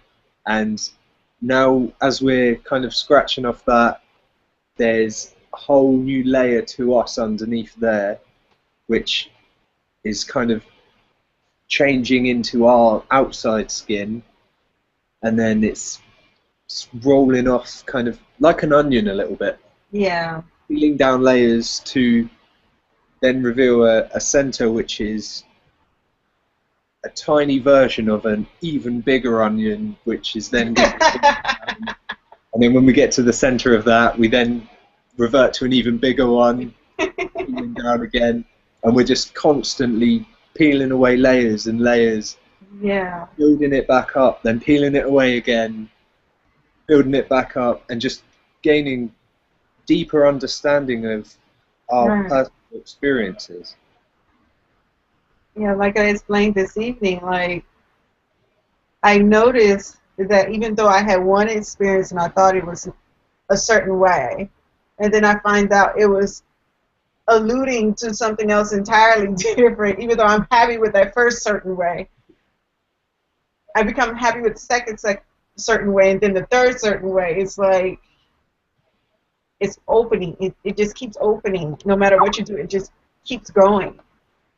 Yeah, I had this like this thought form during meditation where we open a door and we walk down a corridor, and there's so many other doors. We walk in Yes. through another one, which will lead us to another corridor of other doors, and we're just Yes. constantly opening a new door into a new corridor, into a new room, and we're just keeping going. And from my understanding, there is no end. Yes. Constant next door. Mm-hmm. As Roxy likes to say, with there is only the now. So as we open that door, there's a new now. There's a new now after we move down the corridor. There's a new now, and we're just constantly going into new nows. And we're learning something deeper every time. Right. And even if we come back and we make the same mistake, we're making the same mistake, but in a slightly different way, so then we can overcome that problem later on. Mm-hmm. Because I don't feel that doing the same choice is necessarily a bad thing, because you can then gain a deeper understanding of what that choice is. Just as long as you're not choosing that same choice every single time, because then it becomes gets boring. Becomes insanity. Yeah. I like that. Very nice. I like how you put that.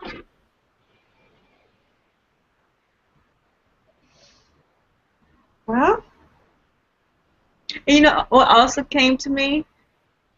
I already move in a snake-like manner because of belly dancing. Oh yeah, yeah. I already move like that. That's why it came through so strong then. Yeah. And Just I can. so moving in that kind of way, and now it's just letting your vocal kind of follow with that movement. Yes. Like I feel now that I move around and I dance, I can feel myself coiling and uncoiling. Now that I know it has something to do with the snake, I can actually feel it. Yeah, I've noticed that when you get the imagery in your head, it becomes more concrete. You can you gain the understanding of it once you kind of have that symbolism to help you along the way. Mm-hmm. Amazing. That's quite interesting, actually, with the belly dancing thing, because there seems to be a lot of dances that mimic animal movements. It does. It's like it's especially a lot of the traditional kind of cultures. They're a lot more based on animals, and they're even the mentality of people reacts in a similar kind of way that an animal of that culture would. Mhm. Yes. The I martial think- arts do it too. Yes, yes. Hmm. In a way, the martial arts is kind of like a dance as well. They're all dances. Yeah, because people see them as like a fighting tool, but they're more of a release of energy. That's Yeah. true. They're both.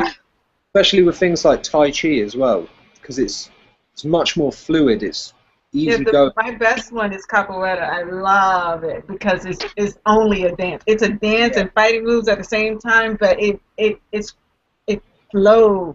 Like Yeah, I absolutely enjoy that one. It flows well. And the art I study is called Jiku, no, JKD. Mm-hmm. It was created by a young priest, well, monk, and she was a female nun in the idea of the temple, the monk temple during the Chinese idea. And she was in the woods observing a crane and a snake fight each other. And Mm. that she developed that whole art. Wow. that's Out of awesome. one fight, she developed the whole art. Wow. And you can see the moves in the art. Mm-hmm. That and the crane and the snake moves, and it's very beautiful, very fluid. I love the art. Hmm. Interesting point. Yeah. Yes. Yeah, animals seem to have from a human perspective, a very strange way of doing things. Such as. They seem to be more in the know than most humans do. Oh yeah. Oh yeah, because they're all instinct. Yeah. And we try to inhibit our instincts because we think somebody else won't like it. Right. But they allow it to happen no matter what. Whether you like it or not, this is what I am. Yep. And they don't doubt themselves. Right. No, they don't. Yeah, if they start doubting themselves, then that's when they become the prey. Exactly. Which is actually it's quite a similar kind of thought process to the letting go and letting ourselves be, because when we start to let go of this fear of what other people are thinking, we then become stronger. We then become as kind of as a whole being, and Right. bit more of the predator in a mindset and less of a prey mindset.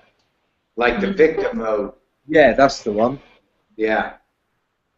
And it's like when Talia, one of my higher selves from the Essassani, said, stop thinking. You don't have to think. Watch nature. Nature doesn't think. It's not thinking how to be a tree or thinking how to be this. It just is that. And you're the same thing. Be the nature of yourself and allow it. Stop thinking. And that makes so much sense now, you know? Mm-hmm. Yeah. Now I have another question.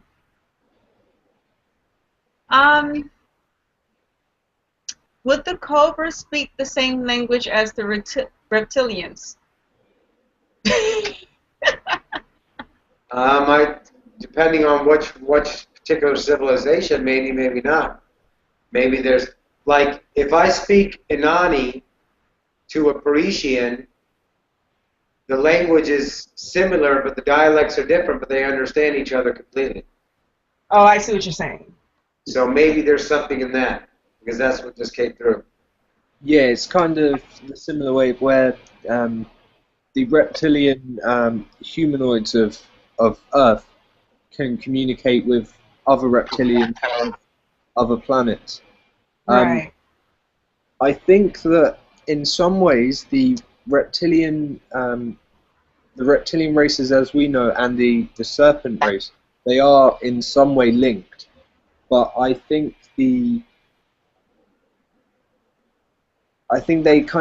evolved in a slightly different consciousness. So they went on their own path and led to different understandings of their civilization and adapted to a different way, especially the ones that formed on Earth as well, because there's so many different cultural differences between the entire world that it would make sense for the snakes to adapt to a different kind of civilization and different culture. Mhm. But I've not really looked too much into that yet. But I definitely will be, because they seem to be a lot more emotional than speaking, the snakes, whereas the reptilians tend to have a bit more of a word to their language. Right. Yeah, I was thinking about words as the whole process was going on, but then I was thinking words aren't really coming out. Like it wasn't words per se, like you guys speak to each other in that instance.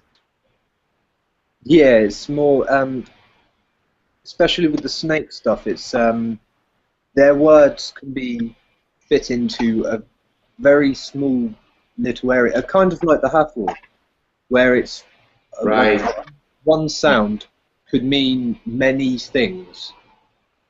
Right. Ah, because I wasn't getting the idea of words. Were you getting the feeling of what you were saying, right?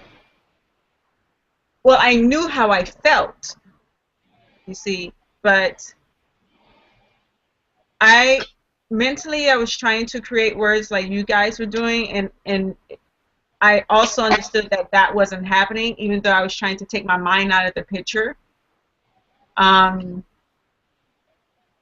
it did not feel like words in your instance.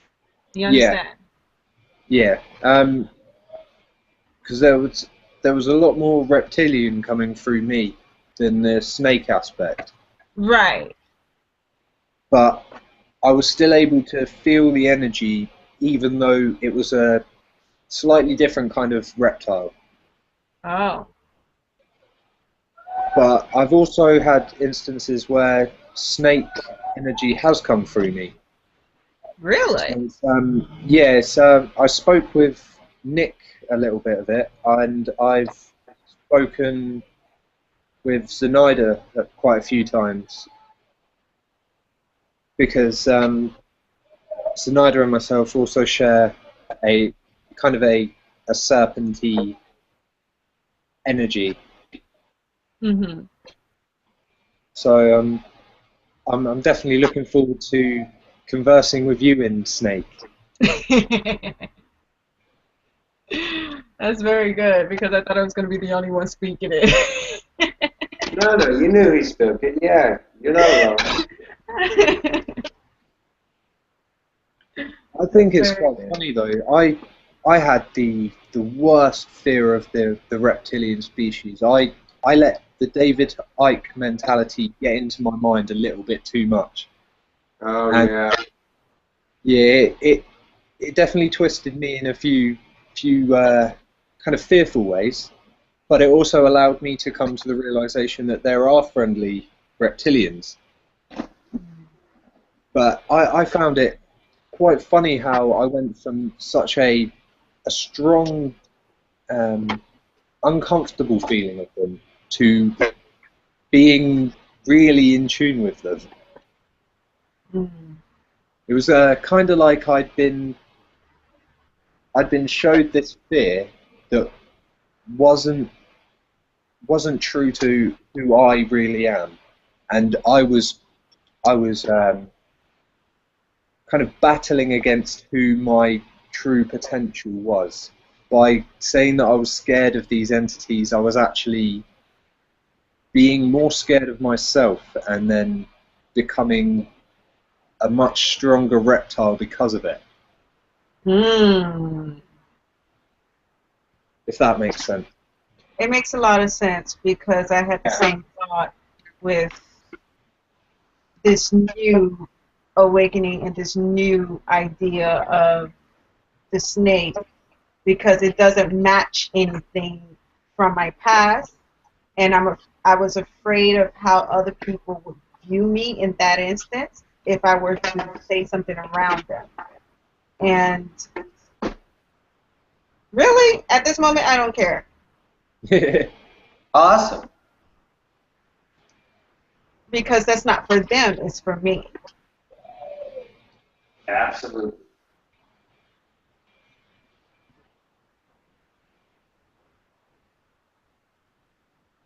Yeah. So it's just letting go that past idea of what is human. There you go. Good question. What is human? That's right. We've become. Oh, sorry. Carry on, Roxy. No, it's okay. You can't define human. Human is always ever expanding. And whenever you choose to be human, then so be it, because it's your universe, your world, your truth. Oh, yeah. Go ahead, Dan. Yeah, it's kind of like we're addicted to a set personality that we've been told is us. And we're kind of living as this personality, and then when we allow the other energies to come through, then we start to feel angry or upset, and we don't realize why we're feeling these. We just get this random emotion come through us, and we're like, oh, that wasn't me. But we're so stuck into being this set personality that we don't allow us to see that there are other aspects to us, not just this one personality. Mm-hmm.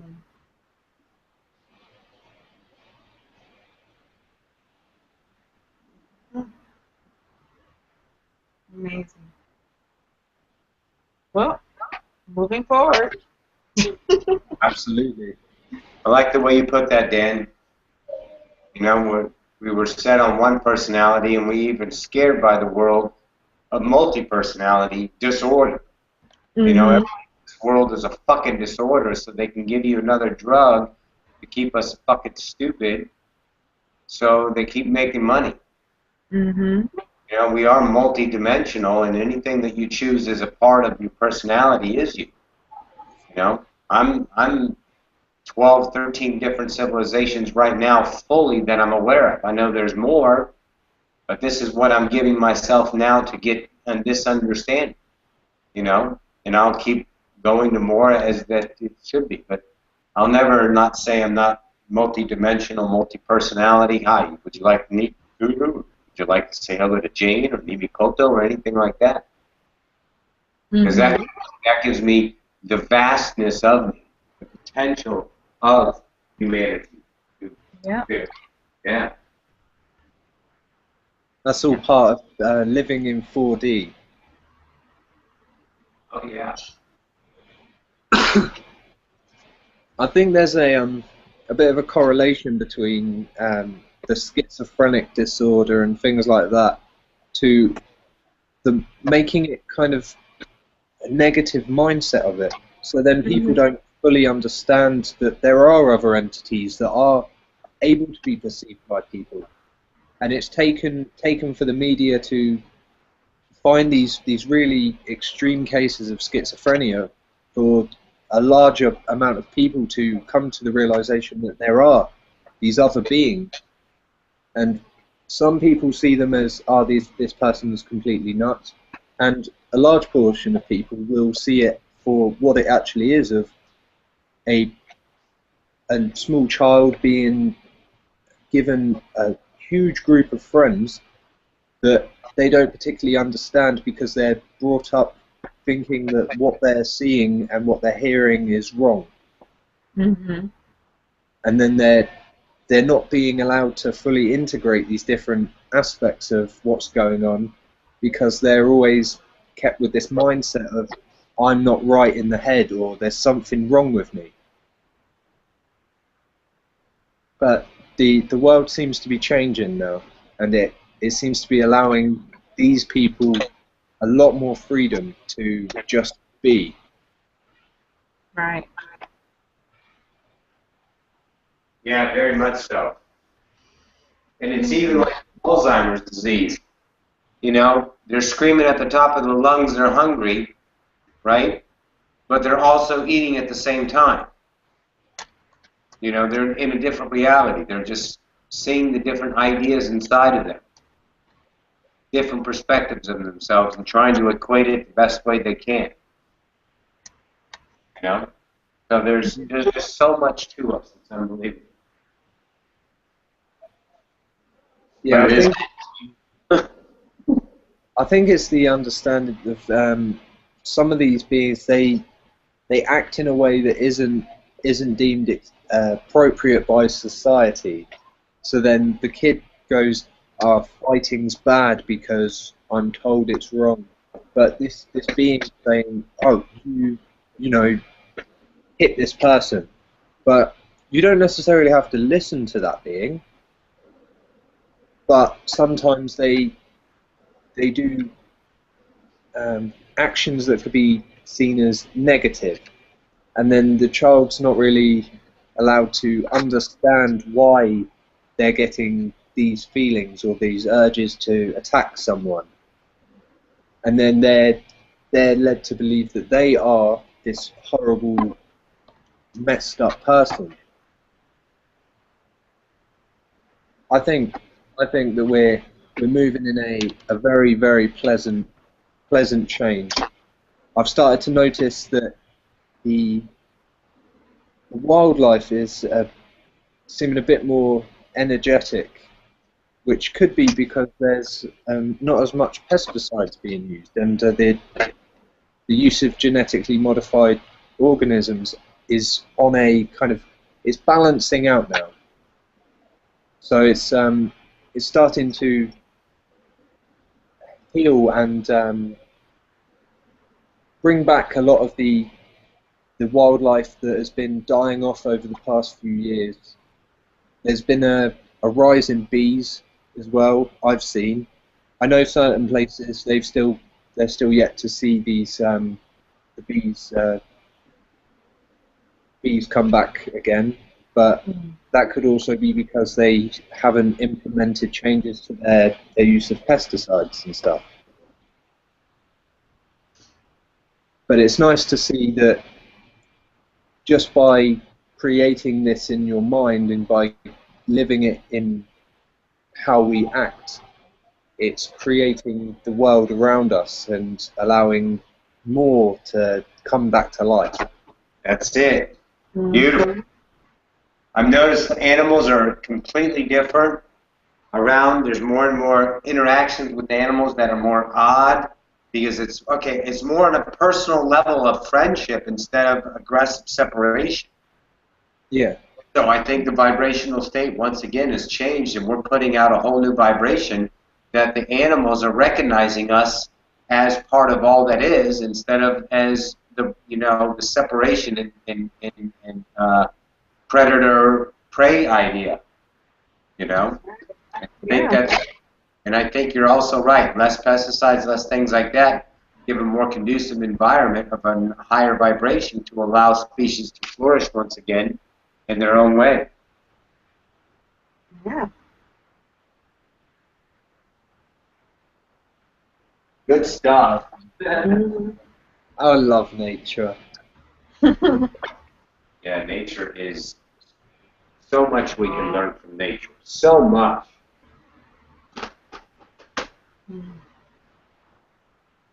So much out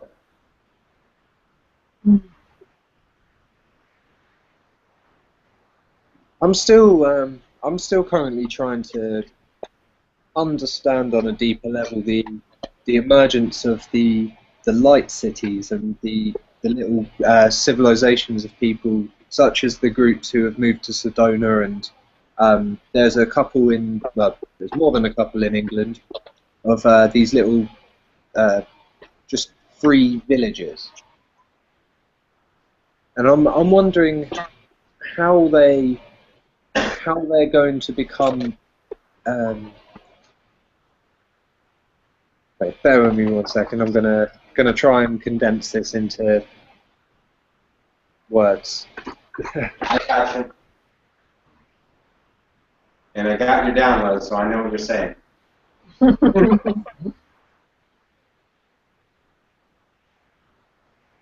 Yeah, I'm kind of wondering how they're going to take off, really, because there's a few groups that have started to make it a little bit more mainstream and a little bit more worldwide kind of knowledge. But Well, I don't see a lot of people currently even noticing these groups of people.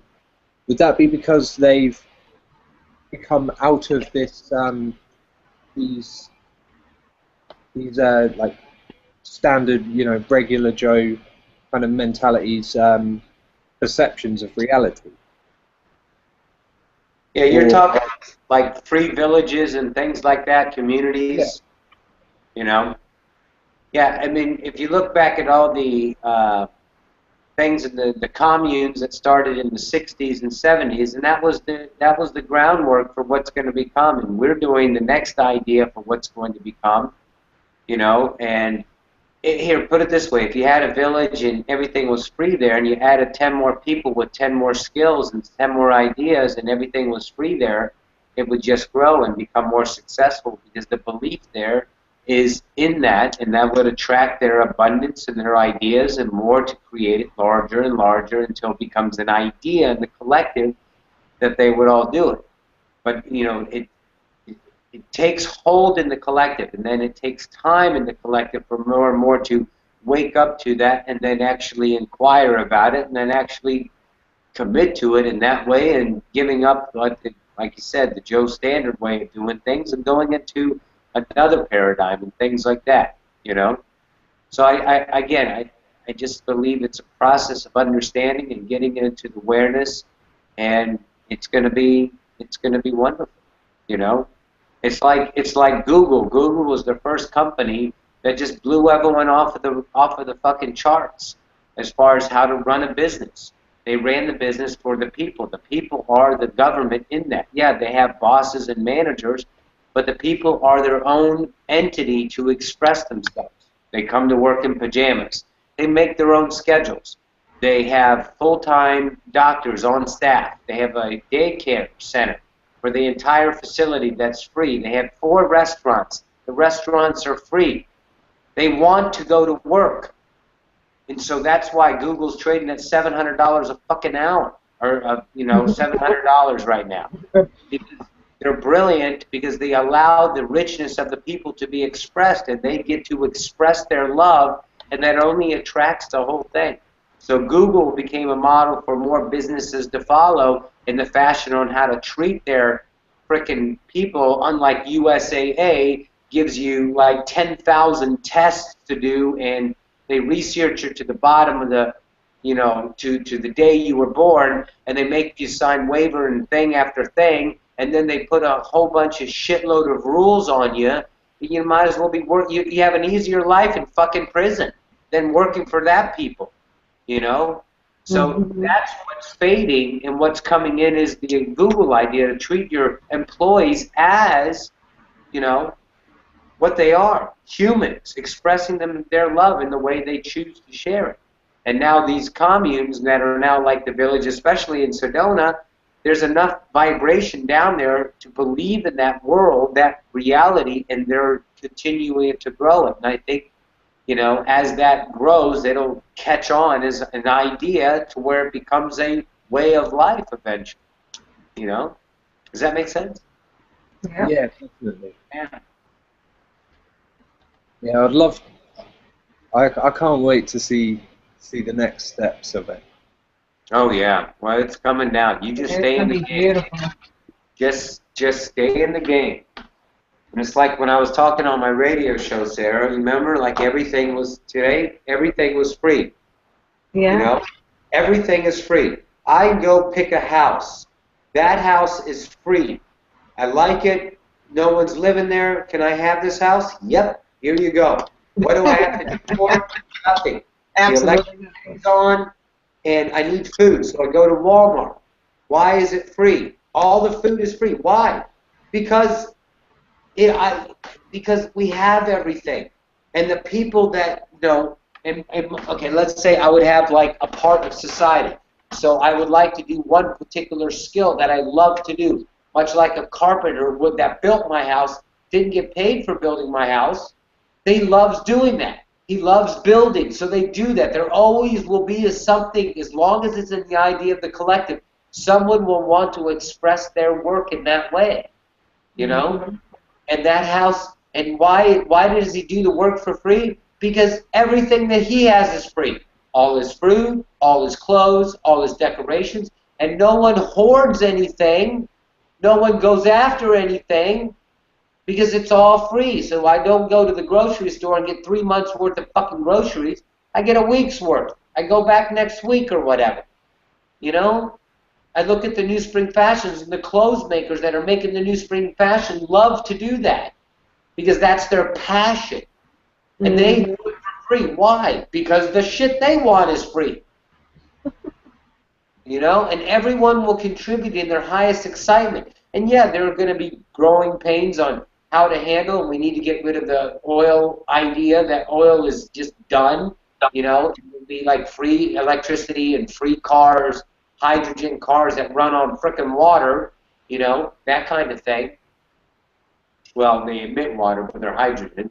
And all that technology is here now, and then teleportation. And so all of this stuff has to collapse fully, has to phase out as the new stuff comes in. And the more we be that and dream and attract and act as if what we choose instead of worrying about what it's not yet, because that sends out the vibration of fuck, it's not that yet. And live in the world that you choose, the 4D world of the beauty. When I go to the store, you know, she tells me the amount, and I said, oh, it's not free yet? Okay. She goes, no, or they go, no. And I said, okay. And I take out my card and I pay it. But I'm going to keep doing that because I'm putting it out there because that's my world.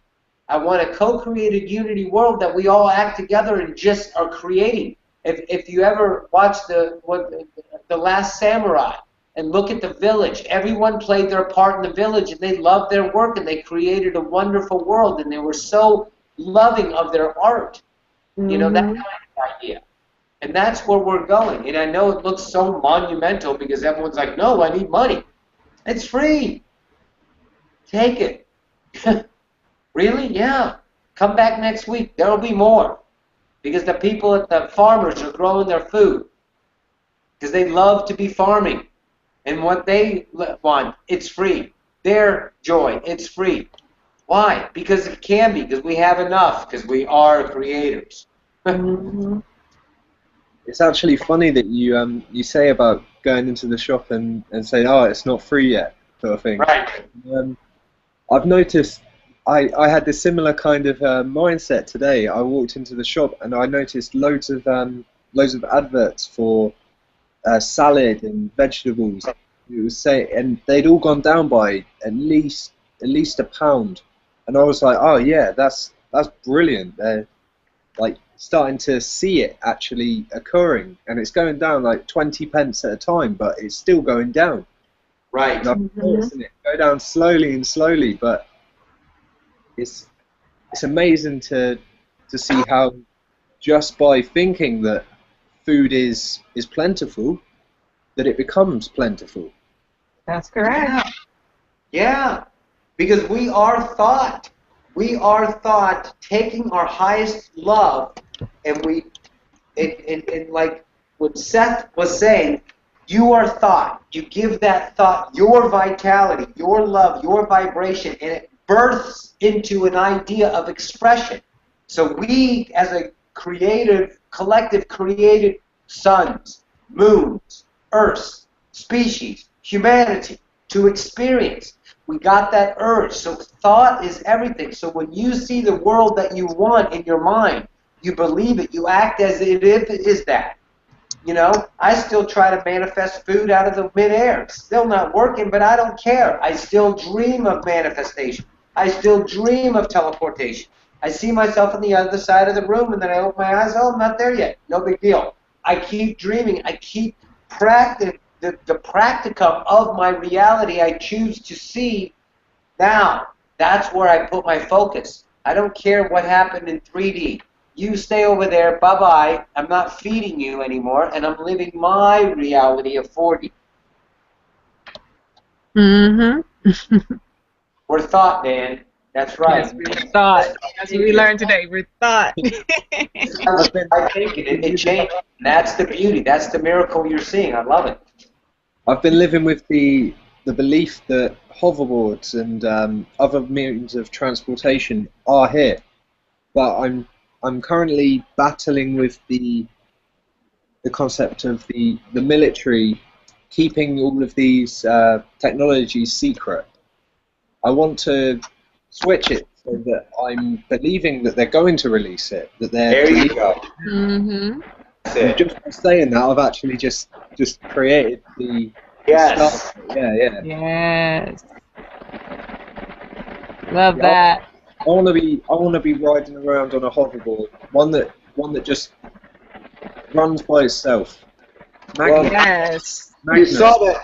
Did you see that YouTube video about the hoverboard? No. Yeah, that's what got me definitely thinking about it. Yeah. I was like, there's so much kind of evidence that it's starting to become a lot more real. Yes. Mm. And We're choosing. just by seeing these images of, even if they are, CGI'd or whatever, just by seeing these images, That's it. they're allowing the belief that they do exist. And To that, get into the imagination of humankind, which is your what? Your creative machine. That's it. Mm-hmm. You see why ascension is effortless. Because all you have to do is think about it. Think about what you prefer and just sit back and enjoy the ride. You'll have everything you need in the moment to realize that. That's why it's effortless. That's why I fucking love it. I'm definitely so excited to be on this timeline. Yeah, I love it. Like thinking back when I was a kid, I wouldn't have even dreamed about the things that I now dream about, and it's just the things I was dreaming about as a kid have become real in my adult life. So the things I'm dreaming about in my adult life are becoming real later on. So Right. it's gonna be insane, like absolutely mad. Yeah. I'm looking forward to it because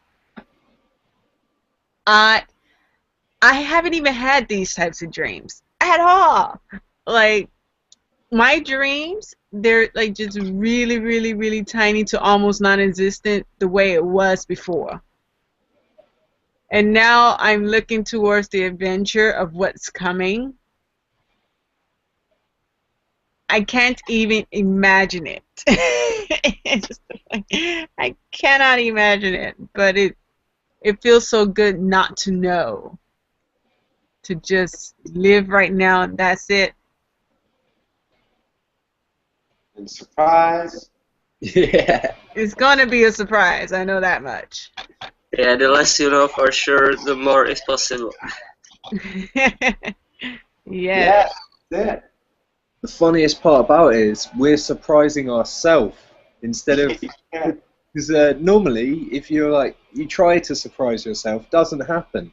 But by unconsciously creating this all, we're actually shocking ourselves more than we can imagine. Yeah. It's freaking awesome. Mm. It's so scary how powerful we really are. Oh yeah. Yeah. Oh, Oh, yeah. yeah. I mean, you can take the highest equatable idea of God and multiply it by infinity. My That's goodness. how powerful we are. You know? And the ones that are loving the idea of what we are in love will realize that understanding. Will realize that power. Will realize the infinite that we are. The ones that are not choosing what we are will stay limited. Right. They won't get their hoverboard. They won't get their hoverboard. Funny. Da-da-da-da-da. Did you watch today's webinar today, Dan? I've watched about 3/4 of it. Yeah. I'm currently trying to catch up because I went out and I spent more time in nature and other dimensions than Beautiful. anything else today. I was completely lost in a very, very lucid world. Awesome. No, play in your world, kid. Don't worry about us over here. You go in your world. That's beautiful. Catch up when you need to. Yeah, well, it's created a big beneficial change. So I'm looking forward to implementing it into the practical sense. It's going to start getting more real. Oh yes. Yeah. How long is it? Like 3 hours? Jim's one Yeah. is about 3 hours. Yeah, I'm gonna watch it here in a bit. Okay, webinar. That's it right there. I see it. There we go. Outstanding webinar. Yes. It was very good. I couldn't get on it, but it was very good. Yeah, well, it's on there right now to listen to. Yeah. I listened to it earlier. Oh, did you? Yeah. I haven't listened to it yet. Yeah, but I was sad I couldn't get on because I really wanted to ask a couple of questions about the colonies, so.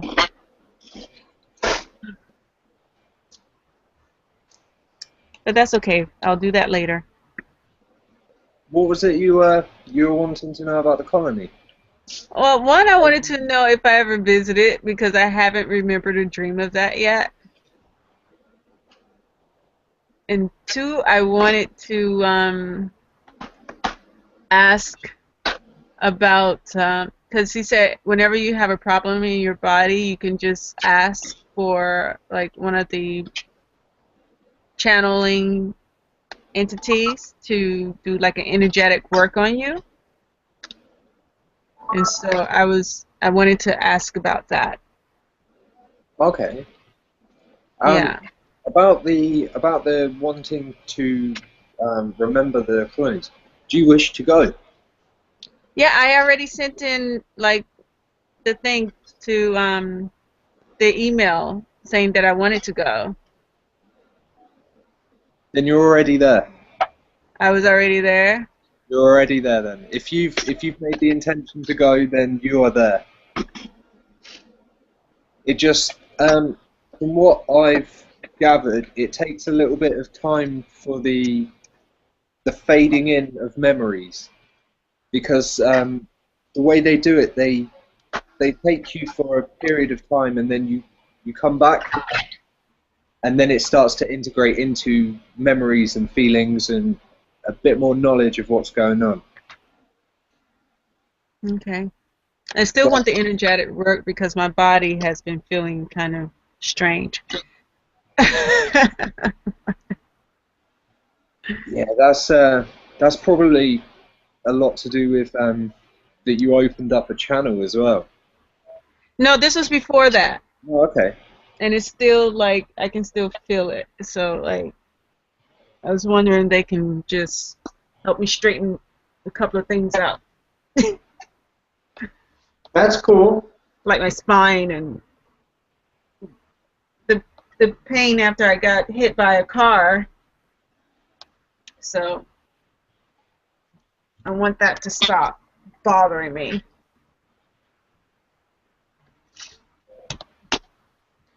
How about your snake friend actually healing that by letting you vibrate in that energy and healing that spine? Hmm. There's an idea. There is an idea. Like my lower back area and like both of my hips where where the legs begin. Wherever you choose, Yeah. be that vibration of energy. And my shoulders. Lord almighty. I need like a good chiropractor or massage therapist or something. Or you Right need a in good New York. energy in you. Huh? Or you just need a good energy in you to allow it to heal it. Yes, that too. That seems like an easier one to me because it doesn't cost any money and I do it myself. You know? It's Yeah, like it's less. my whole Hathor toning has brought my body up to a peak performance. Yeah, You know? I need to get in touch with the Hathors. No, you're already in touch with yourself. Ugh. You're so cute. I gotta make a call. I'm gonna put myself on mute. Okay. So funny. Sarah, the likelihood is that you probably are a Hathor. I know I'm one, but Then you I don't need haven't to be seen in one touch yet. with it. You haven't seen it. You I are haven't, one. I haven't seen one yet, but I Why really do want to see one. you know that you are one? Why do you need to see one? I don't know. I want to see one. That's fair enough. Yeah. Well, you've made the intention to see one now, so they'll come in their own way. One thing that I might suggest, if you're into it, is practicing like chant toning and stuff like that. Yeah, I started to do that. The first experience was amazing. Loved it. But I've been very distracted when I've tried it since.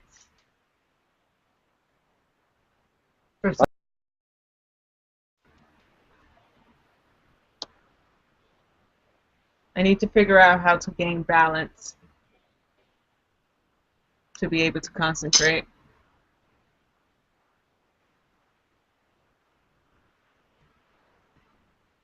Yeah, I have a bit of a concentration, a lack of concentration sometimes. So I'm probably not the best one to help with that. Yeah, I need to like maybe if I follow. Well, I thought if I follow the same pattern that I did the first time, then I would be able to get back into that mode. But it hasn't happened yet. Do you find yourself just sitting and kind of humming to yourself or singing out long notes instead of singing lyrics to a song? No. Try that, because that might help you to loosen up with it a little bit and find your way that works more comfortable with you. If you haven't been able to connect back with the same kind of energy that you found before, you might be able to find another way into it. And Right. especially seeing as you're a dancer as well, dancing might be another way to help kind of loosen up while chanting. So if you did some like kind of really minimal kind of movement dancing as well as the toning or something, you might Oh. you might create some kind of thing that works for you. It's all about finding the ways that work best for yourself. Right. Because I've found that one day I'll get some really, really amazing meditation. Then the next time I'll attempt the same kind of way, doesn't work. Yeah. So I try a new way, and then that works. And then I try that new way another time, doesn't work, so I have to find another one. And then over time, I go back to the first one I did, and it goes like a kind of circle of different meditations. I can understand that because it happens to me.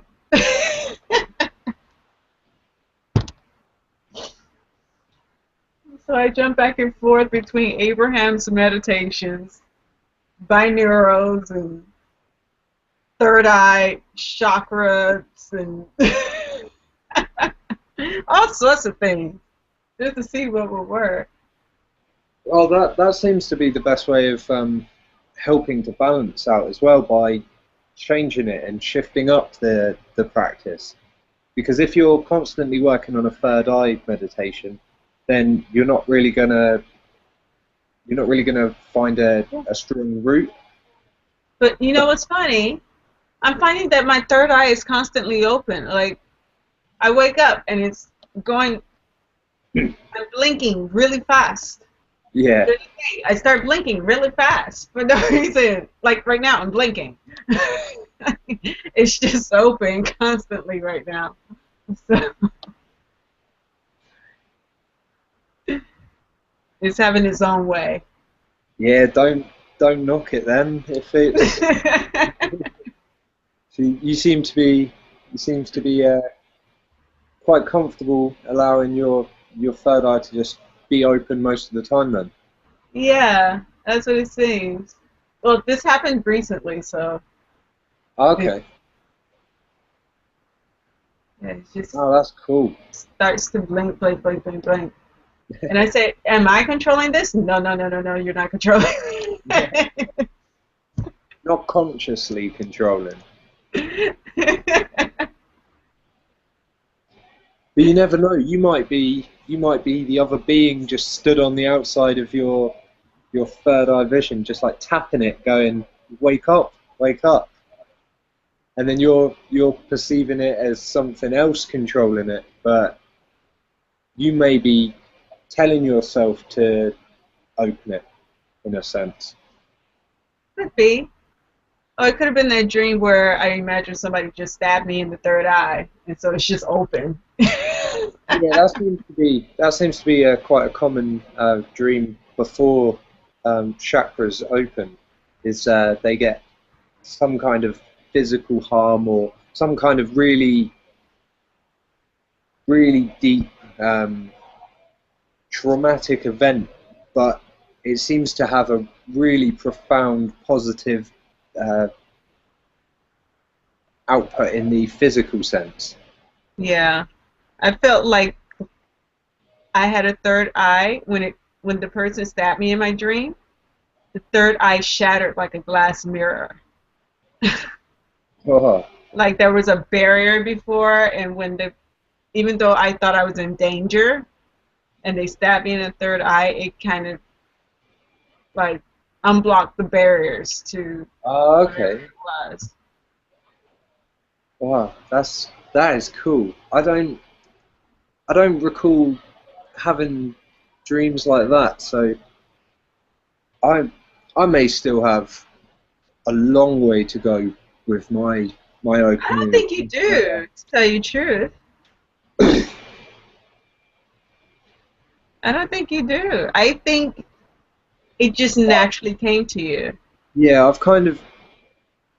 I was born with the ability to see other beings, and then See? I forgot about it. Or well, I was led to believe that it wasn't acceptable in society, so I Right. ended up shutting it off. Mm-hmm. But Hi, Zenaida. Hi, everybody. I miss you all. Go ahead. Ben?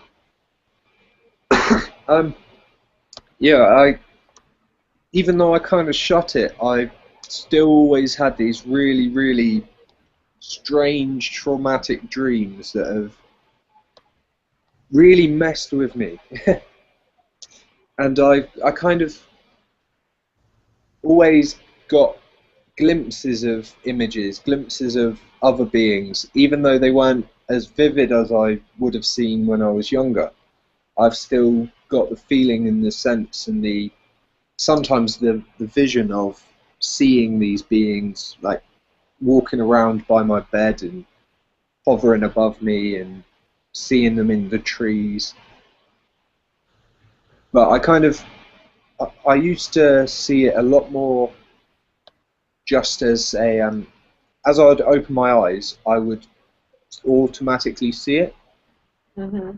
Now it's a lot more when I close my eyes, I perceive it easier.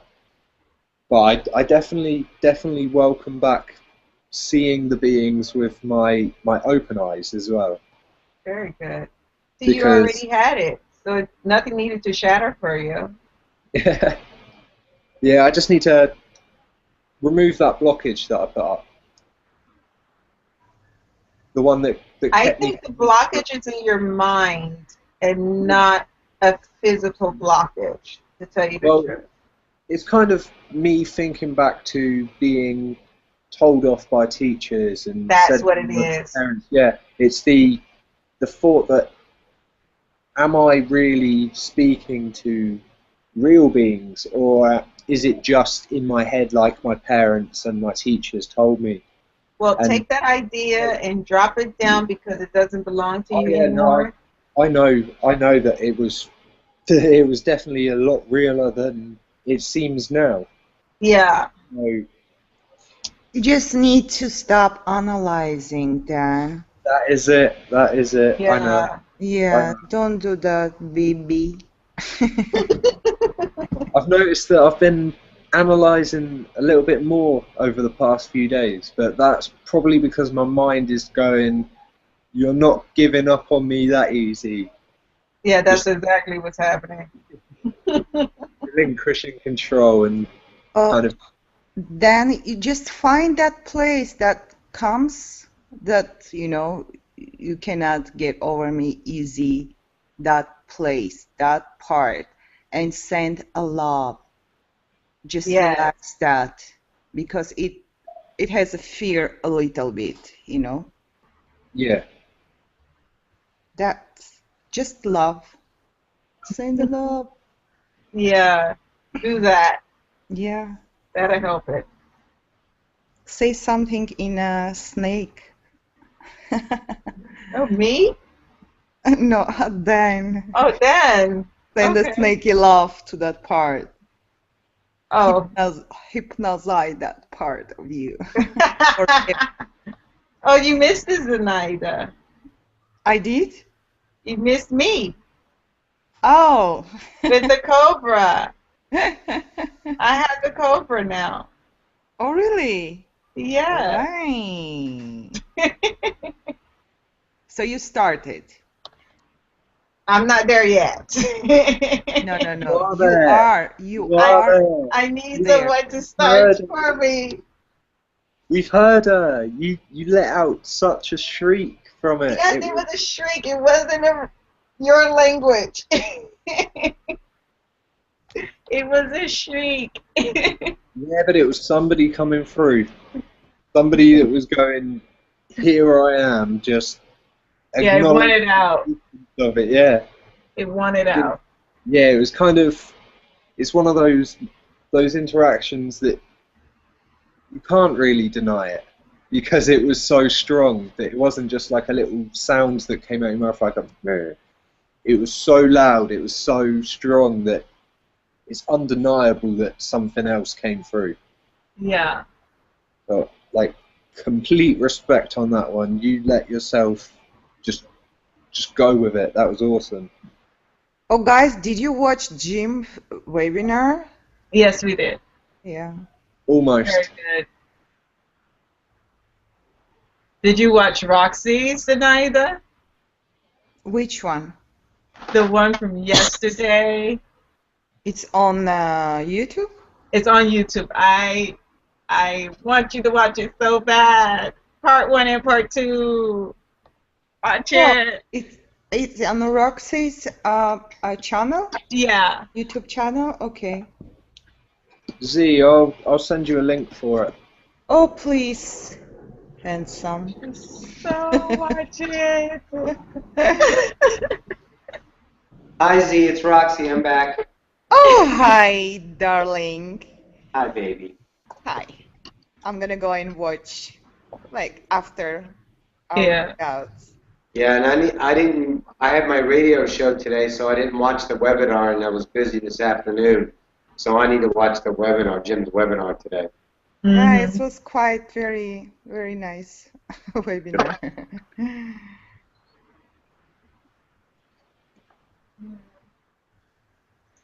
But so who's starting?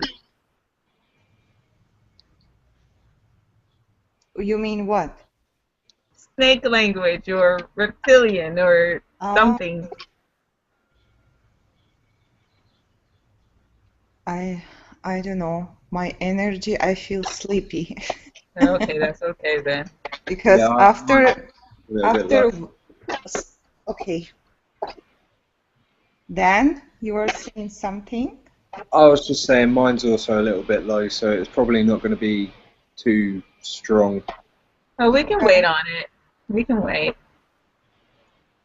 So much stuff's happened today that it's I'm a little bit worn out. Yeah, everybody needs to release from today.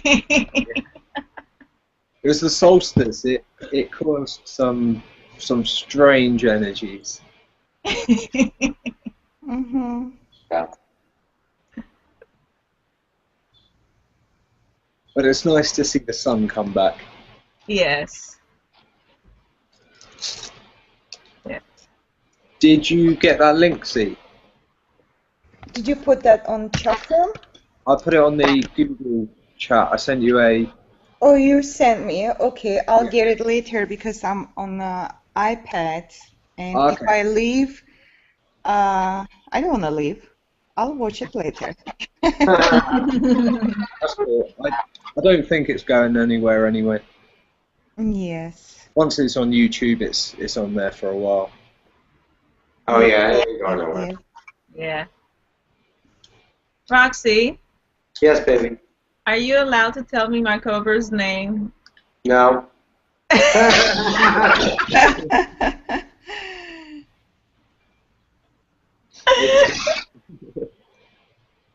It's a cobra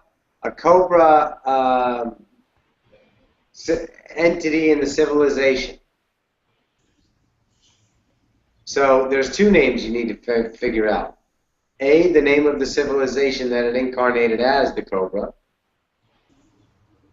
And then the actual entity's name that's yourself. My goodness. Lots of work. Yes. Fun work. Fun. Exciting. She's excited. She will find out, I think. If you're excited about it, of course you're going to find out. Oh my goodness.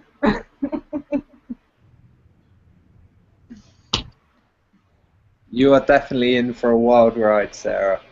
Yes. Yeah. Yeah. I love it. Just try to bring that entity. Just look in a mirror. Look like straight to your eyes. Is that your like one higher version of you? What's that? I'm not sure if it's a higher version. Oh, you don't know. That's why I'm saying. Roxy, do you know anything about her? That the entity that she starts speaking as her? Yeah, we talked about a couple of them, and she knows about them. She's just not sure about them. Just like the language, she knows about it, but like she said, she's giving herself a mental block. Yeah, stop, Sarah. Really? The only one that's going to know who you are in that civilization is yourself. Yeah. And here, let me give you this perspective. It's not 3D Roxy that figures it out. It's the connection of my all that is self, getting it from you to tell me to tell you in that fashion. So if it's coming from you, ta-da. Yeah. Try. Well, at least I got some answers today from myself, which is really great. I got a lot of answers today. Really cool. Open the door to all the answers. Yeah. Because once you get the idea of the type of entity, then the name kind of, not necessarily the name will come through. You'll start getting images or feelings about things that you may have done or people that you've met, and then you'll start to piece them together, and then over time you'll have a definitive answer of who that being was. Mhm. And by that point, you'll have undeniable evidence that you are that being as well, because you see so much of your energy in that being, even though you don't notice it in the beginning because it feels like another entity coming through you. That when you start to tap into it, you start to return home, kind of piecing yourself back together like a massive jigsaw puzzle. Or Humpty Dumpty.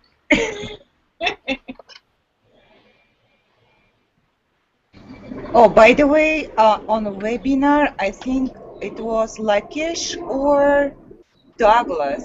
He was talking about the languages. I'll check that, baby. Yeah. Did I miss that part?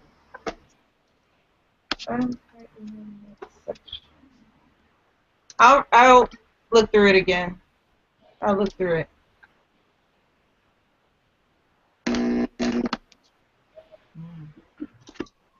I think he said, like, be careful not what you say, the language, but who you bring. What? Who said that? I think Lakesh was or Douglas. It was Douglas on there. When you watch the webinar, it's there. He said what? I think he was talking about the languages that we knew already, and he was telling, be careful of what you bring, who you bring, who you will bring, with that language. Something like that. So watch again. I'll watch it. But anyways, I'm gonna hop off for a little bit because I'll have some emails and stuff to do. But if you guys are here, I'll pop back on in a little bit, probably about half hour or so. All right. Okay. Love you. Bye, beautiful. Love you guys. We love you.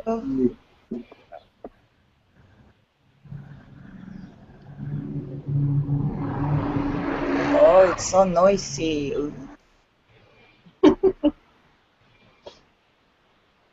Do you live near a road? Actually, yes. Yeah, there's the roads, the streets, and behind me, not behind me, but I'm in North Hollywood, and in the back of me, it's a Burbank city, which is the airport. It's very close to me, so they fly every 5 minutes. Actually, in the morning. Oh. Yeah, they're a little bit noisy, planes are. Yeah. Let me show you North Hollywood. Da-ba-dum.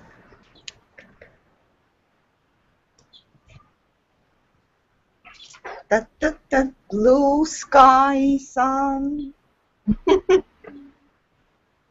And and here I have streets, buildings, flowers. Oh, you're on a hill. Da, da, da, da, da, da. Neither? It's not that I'm in a hill, but I have lots of hills that I can see. Oh, okay. Dum, dum, dum, dum, dum. And We're here. looking at Mary.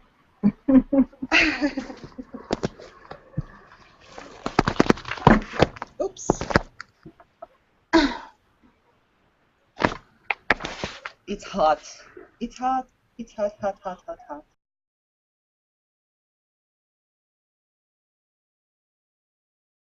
It doesn't get like more than 80. Now? Where you in California?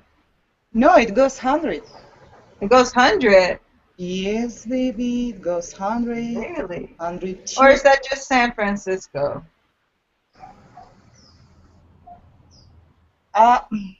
We are part, maybe, if driving from here to San Francisco, it's 5 hours. Oh, okay. 5 miles? Like 5 hours. oh, 5 hours. Okay. That's Yeah, different. Las Vegas is more close, like 4.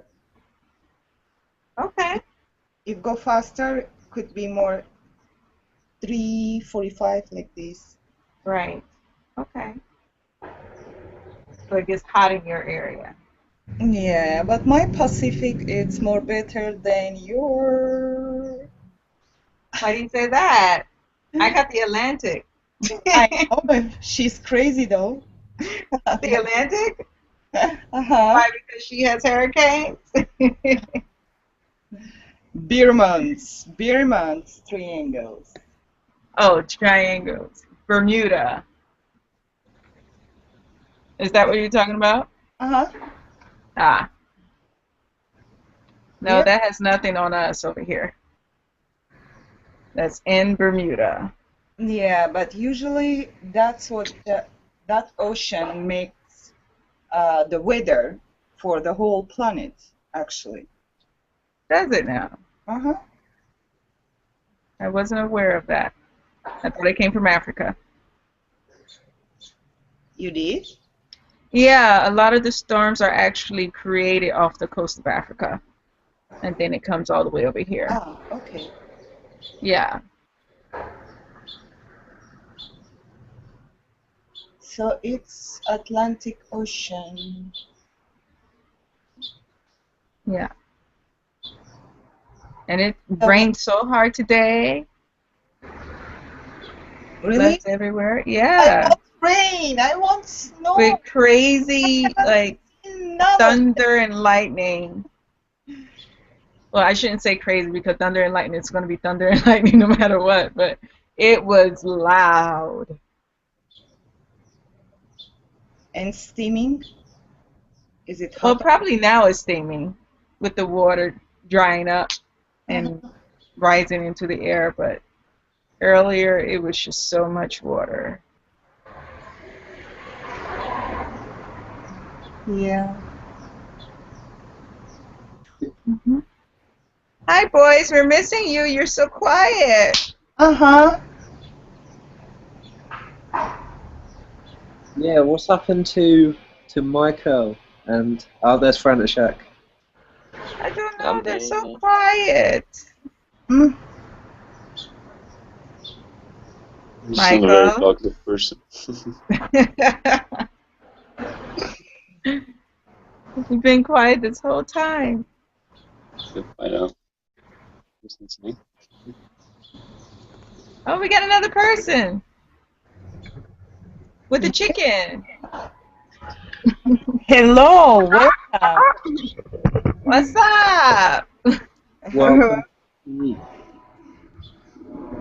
Hello. Searching around the internet.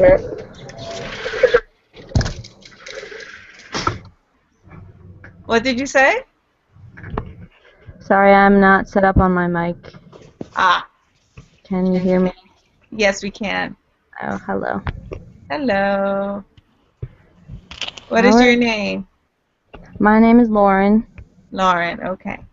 Hi, Lauren. Hi, Lauren. I hope I'm not dropping in a weird time or something. No, that's fine. It's the perfect time.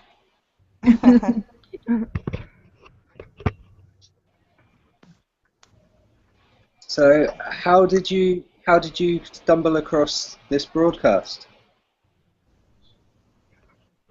You know, I was just searching around the internet because my boyfriend's a channeler, and I just got here. I'm pretty much just setting it up for him because he needs someone to talk to besides me all the time. So. Oh, awesome. Great. Mhm. How about you? What do you do? I'm a farmer, but I'm also I read a lot of books about magic and whatnot, Mm-hmm. like Aleister Crowley books and the Necronomicon and shit like that. Okay. Yep. So, Just wanted to see if this was actually active or not. I don't really have much to chat about, but I'm kind of a boring person. Well, no one's really boring, you know. I'm sure you've got a lot more to chat about than you give yourself credit for. Oh yeah? Well, we'll see. Do you have any connections, or have you met any other beings, or had any strange occurrences that have happened to you? Yes, I have a lot of magical and weird friends that I have met through the internet, like, mainly. But, Brilliant. yep. Do you know about Supreme Rockefeller? He's kind of famous on the internet. I know that guy. I'm not sure if I have actually. What's the name? Supreme Rockefeller. It's quite an interesting tale. But Oh, he supposedly has some sort of powers over people and super strength and all this, like, government secret. Listen, no one has powers over you. No, I No know one. that. I'm almost too powerful, kind of. I'm kind of like scared to leave my house because when I do, people they stare at me a lot, and like little kids will just come up to me and just start wanting to talk to me about crap. Well, that's a good thing. Yeah. Don't be afraid of your power. Call me a witch, but I read a lot of magic, but I have absolutely no need or want to do any magic. But I have Listen, do you identify yourself with that term? you know how language and words are. It's kind of No, I'm saying, do you identify yourself with that term? not really because it's got a negative connotation to it, and I'm not a negative person at all. Okay, good. So that's not you. Yeah. Good. I'm not a Satanist. A lot of people are like automatically a witch is a Satanist, but I'm not. yeah, that seems to be the. Guys, I don't know why you're focusing on me. Are you guys doing? No, we just like to get to know people when they come in. Oh, for sure. Yeah, there seems to be a lot of negativity towards witches and witchcraft and things.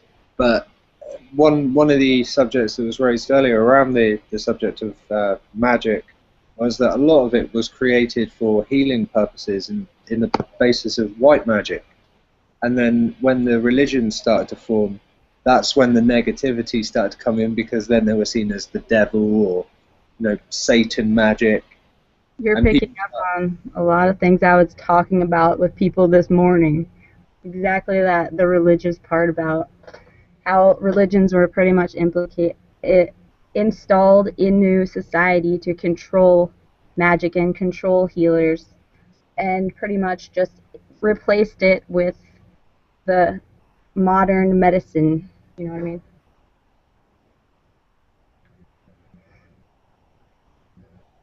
Yeah, definitely. There's that's a strong resonance of mine, coming from the kind of the thoughts that there's more religious control, but I've started to see it more as a tool instead. So like the religions were a building block to allow others to see on a higher kind of perspective of what's really going on. So then it takes for people to perceive the negative to then to start to dive into it, because then it's taboo. So then people go, oh, we're not supposed to look at this, so let's look at it. And then people start to uncover a little bit more, and then that's now the state we're in, where people are starting to leave the religions and to focus on older traditional earth-based religions and things like that. Yep, I agree with you. If you read this book called OAPS, have you heard of that? No. No. It's an awesome book, and it's basically from the point of view of the angels, and the angels looking down on the earth, and also how they, I don't know, it's like 1,000 pages long, but it's a free book online. You should read that. It's got a lot of religious information about it that I believe. But it's basically the fact that all the religions are bullshit. They're not the real information, and they have their good points, they have their bad points, but it's not the truth. None of them.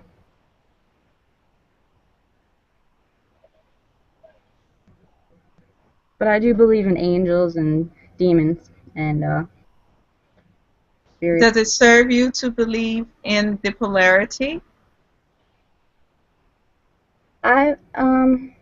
Well, another book that I read a lot is The Law of One, and that basically the point of the Law of One is that there is no negativity.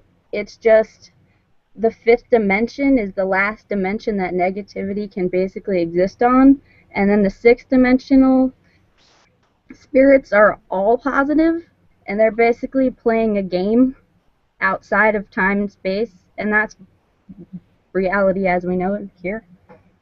It's just a bunch of positive beings playing a game. That's kind of what I think. And negativity is just an expression, but it's not real. It's not a real path to go down. Mm-hmm. You either go I just to wanted to know that I fully resonate with that, like 100%. I agree.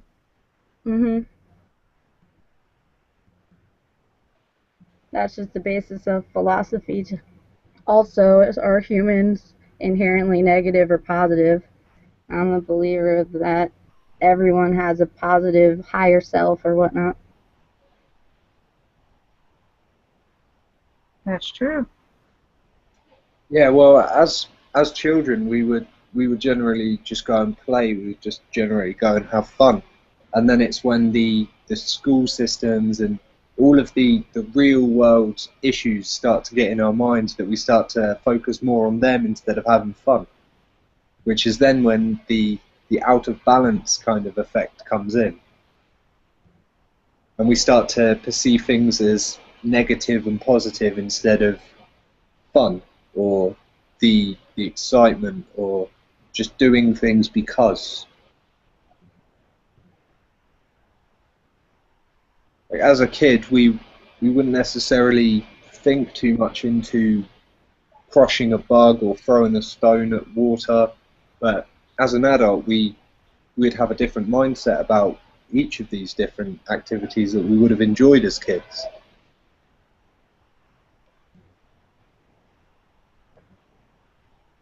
Yep. I have a little girl and she's 2, and she's definitely, sometimes I think she's like a little demon and she's just channeling demons. She's really bad sometimes, but it's fun for her, you know. Why do you believe she's channeling demons? Like the idea of demons? Well, I just think that there's always demons around people trying to influence people, and she just hears them because all kids can hear spirits, I think. I don't know. But why do you believe a child of 2-year-old would hear demonic spirits as you believe them to be demonic and bad?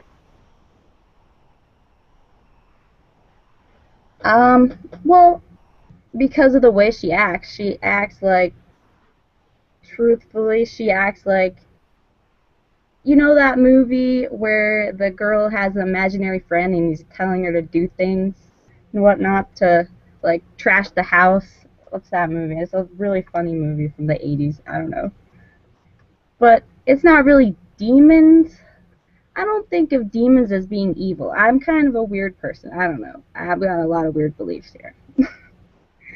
But I don't think she knows that they're demons. I just think that everyone has that sort of influence of, you have your higher self talking to you, but you also have the lower beings around you talking to you, and that's just part of the balancing act of the world that we live in. May I put a little bit of a twist on everything? Go for it. Up until a certain point, there were most cultures would only see spiritual entities as demons. The word demon was actually from a I think it was a Greek word or something, but it was based around the idea that a demon wasn't necessarily evil or good. It was just a spiritual being. And then it was Abrahamic traditions and Eastern traditions that then started to perceive demons as a negative entity and then angels as a positive, which then created a sense of duality. I don't know if that resonates with anyone here, but Yes. I have a feeling that demons weren't always necessarily bad, and I've been playing with this idea where angels have been given so much power and energy over time that they have started to become a little bit greedy of it, and that the demons are now being treated as sub entities to these angels. Kind of a bit of a fantasy story idea, but it's starting to show demons in a bit more of a fun light, instead of going, oh no, demons are bad, angels are good.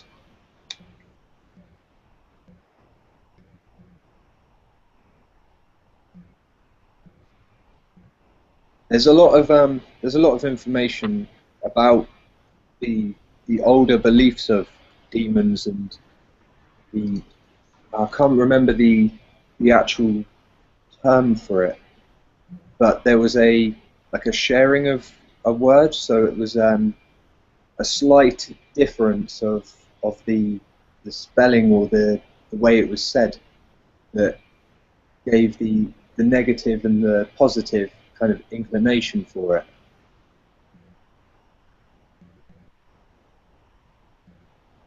Currently trying to find the word.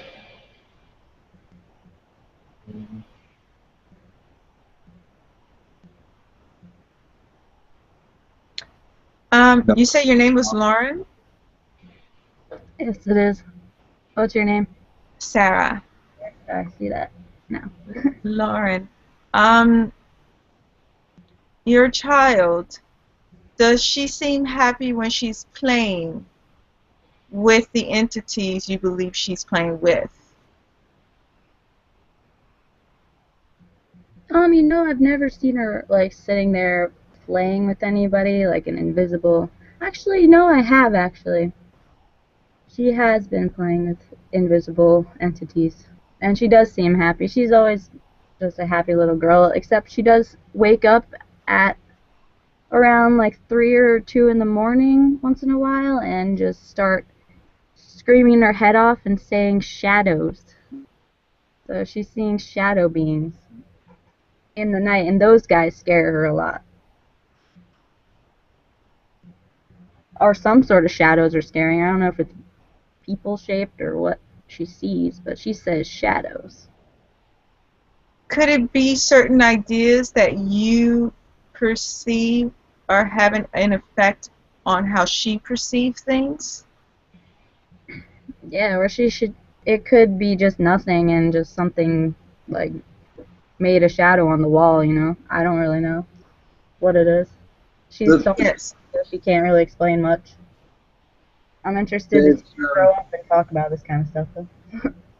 There's a high likelihood that there are beings that are being cloaked under shadow, but shadow is also very ambiguous, so they're not showing it in full detail, which may actually frighten her a lot more than the shadow itself. Mm-hmm. But they may just be kind of showing themselves to her in a more energetic way instead of coming out with their full form, which would probably terrify her. Mm.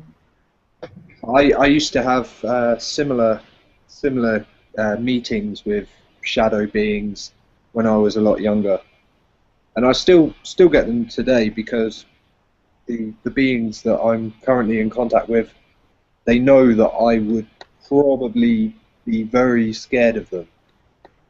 Mm. I wouldn't actively say that I am scared of most of the beings, because my perception of them is that they're all really friendly, but they still choose to appear in a form that's easier for me, so I can overcome the fear of the shadow, and then they can slowly melt into my reality. So that might be a something that's going on with her. Mm-hmm. But you'd probably have to watch her and just see how she acts with during her playtime, to see if she's meeting any beings and see if there's any other kind of energies around there. And quite often, it's probably possible for you to also get involved with the energies of these beings while she's playing with them.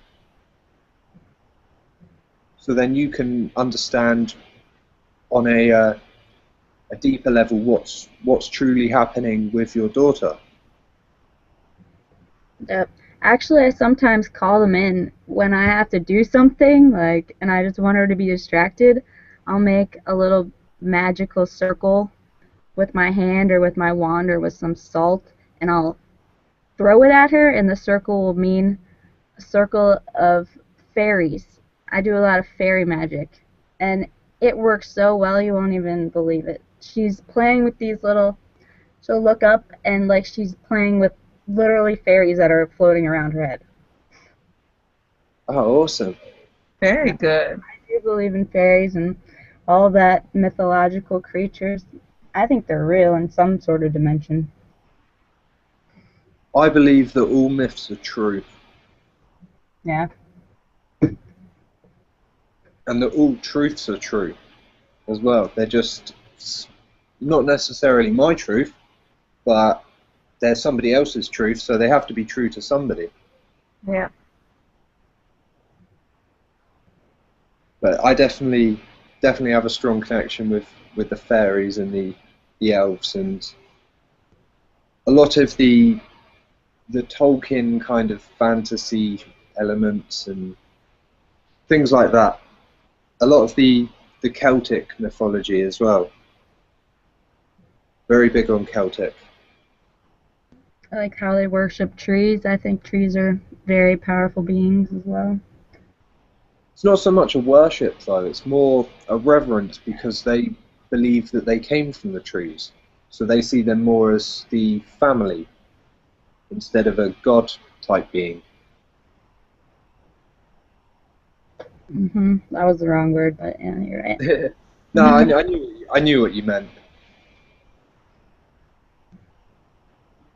There's a kind of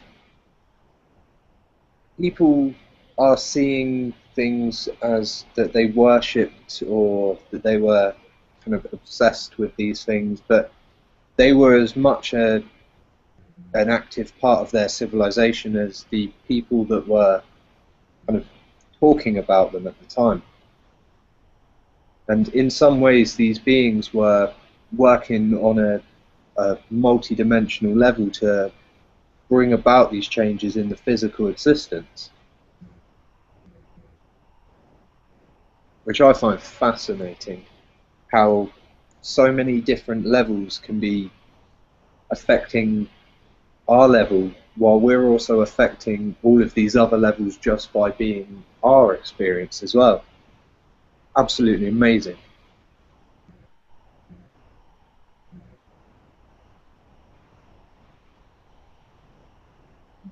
Yeah, when you study magic and magic books, pretty much the #1 thing they tell you to do in the instructional part of the books is to diminish and reduce your fear of anything to 0. You know, you're not supposed to fear anything, and if you do, it's going to sap your power from you. So I've slowly just been shown information, I guess, from my higher self and whatnot, and I pretty much don't fear at all anymore in ways that I used to. Like the news media is hilarious to me because they try to instill fear so much that it just doesn't work on me anymore. The propaganda crap just doesn't work. I'm not scared of 9/11. I'm not scared of whatever the hell they're trying to push today for you to go to war, you know, about. That's why I enjoy magic as my religion. Guys, I'm gonna leave. I love you all. I'm gonna go and watch that. Okay. Love Bye. you. Have a good night. Dan, love you, Yeah, Mom. I'm gonna leave as well. Good night, guys. Love to you all. Namaste. Much love to you as well, Michael.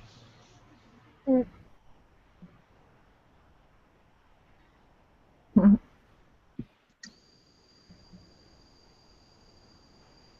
Yes, we're still here. Sorry if I made all your friends leave. That's okay. You'll meet them later. Like I said something wrong, I don't know. No, they're just tired.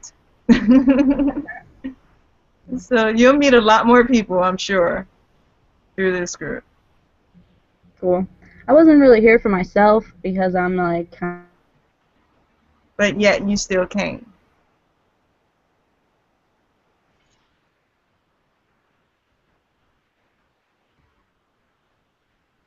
Are you there? Antisocial, and I think that someone can hear his information besides me. He's got so much to talk about. What's that?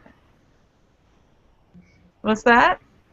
I said his name is Jay, and he just has a lot to talk about all the time about spirituality and just about different aliens and all this different stuff, you know. Yeah. He's gonna be very welcome here as well, as we all share a very similar passion. Oh, cool. I saw some YouTube videos about just you guys and your group, whatnot. Mhm. Did it resonate with you? You know, it did. I'm not a channeler, but I read a lot of channeled books, and all the information seems like it's above the religious books that are old and tired, you know. It's like new spirituality. It's new stuff that the earth needs to know about that comes out of the channelers.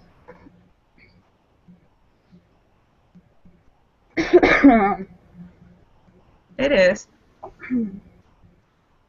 In some ways, though, the religious texts were just channeled as well. The the prophets from the testaments they were speaking to aspects of higher self that allowed them to think up the symbology and allowed them to come to a realization which helped set in certain ways the motion of where we are today as well.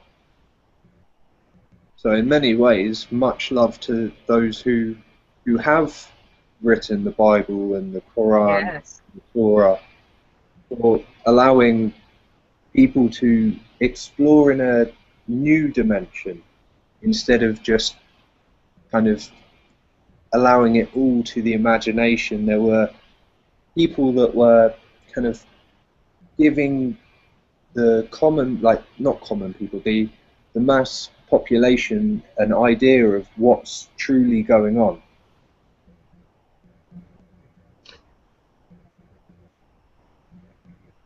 For sure. But I do think that there are some beings that you can channel that have information that is so wrong and just they're trying to mess with people by giving it out. And a lot of channelers really need to tune themselves to the right direction before they start giving their information, or else they're going to get some bad stuff in there that's wrong. Like those little pesky demons that we were talking about. In a way, though, they all serve the purpose. They're doing what they perceive as beneficial to the cause. Yep. That's why it's always bad to follow the Bible and whatnot completely literally word for word. You have to go with what resonates with you personally, you know? Yes. Like you say. Yes. That's why it's so many people who become like religious activists and the real kind of heretical spiritual followers. They feel they give off a feeling that they're not comfortable with what they're saying, that they're just blindly following it instead of living how they choose to perceive these spiritual texts. And I think that's the biggest downfall of them, is that people do choose to just read it and take everything in as fact, instead of exploring into other books and piecing together their personal kind of version of it. Yes.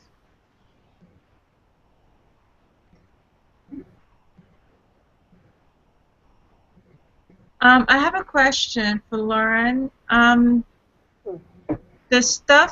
The things that you aren't exactly resonating with, is that the life you prefer? Because I see that you're referring to it in a negative way, but you're still dwelling on it. So is that the life you prefer to have?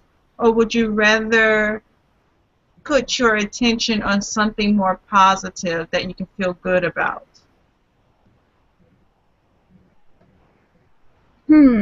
Very good question. I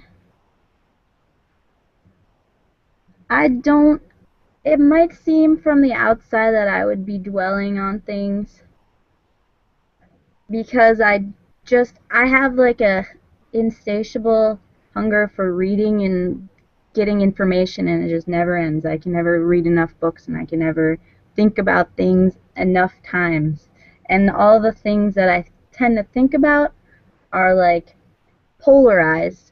There's a bad side and there's a good side, and I'm constantly trying to figure stuff out. It's hard to stay positive with my mind that just like, I feel like I blew my mind somewhere along the line. I don't really know how to be pure positive, but I'm trying. Instead of trying to be purely positive, why not perceive the balance between the two?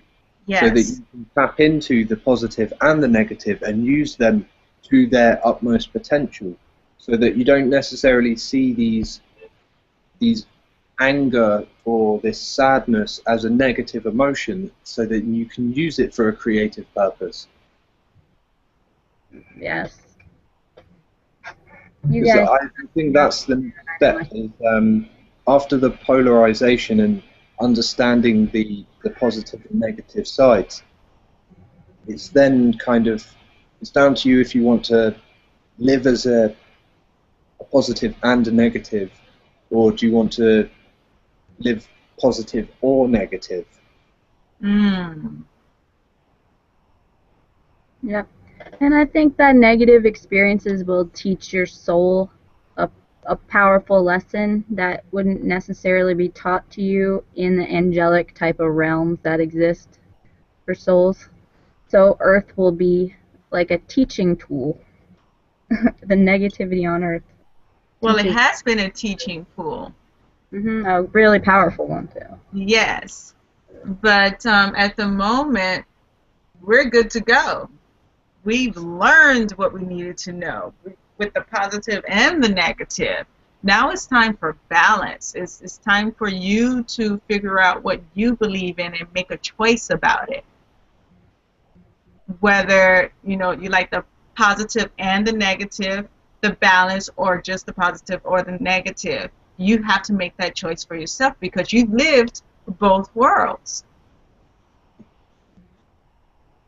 It isn't fun being pulled in one section and the other section at the same time, is it? So choose what you prefer. You understand? Yes, I do. I think that that's spot on advice for me particularly. I don't know how you guys know this kind of stuff. That's the type of group this is. Let's just say it's no coincidence that you turned up when you did. Yes. Why is that? What was going on? Well, you must have had something that went through your mind that drew you into this particular time, this particular hangout that allows you to come to this conversation that we're having now, to then piece together your personal puzzle. Because all of existence, we're just creating to teach ourselves. We create these confrontations between other people to help us realize what it is that we find kind of annoying about ourselves or annoying about these other people, which are actually just mirroring the energy that we're giving out. And then by creating these confrontations, we then come to peace with them, and then we start to move on to another layer of the onion and just carry on going. So for that, I welcome you to our little group, and I hope that on behalf of everyone, I hope that you do choose to stay around, and your partner would also be very, very welcome. Yes. Awesome. Well, thanks. I don't have much free time, like I said. I got my little girl. She's very crazy and needs a lot of attention. That's okay. And I wouldn't be able to talk because she'd be in the background being loud. So we don't mind that. It's a rare time when she's on a little trip fishing with her dad, so I got a little time to myself. You know. That's fine. You choose however much time you want to put into your personal experience. That's the beauty about it. There's nobody can tell you how much time or how little time you want to spend. It's all down to you. Mhm. And you've got your own things to deal with in your physical existence anyway, as do we all. So we completely understand where you're coming from with that as well.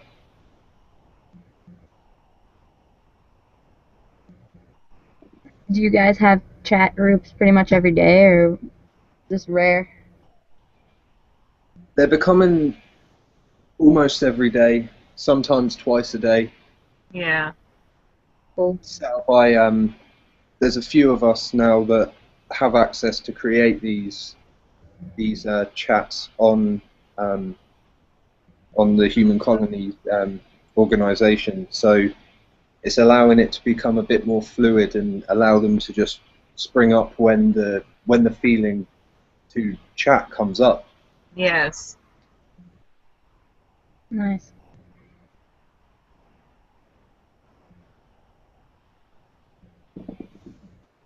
So feel a little better? You feel a little calmer? Yeah. Yeah. Good.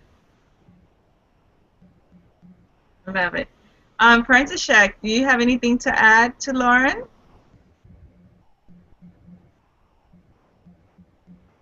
Are you there?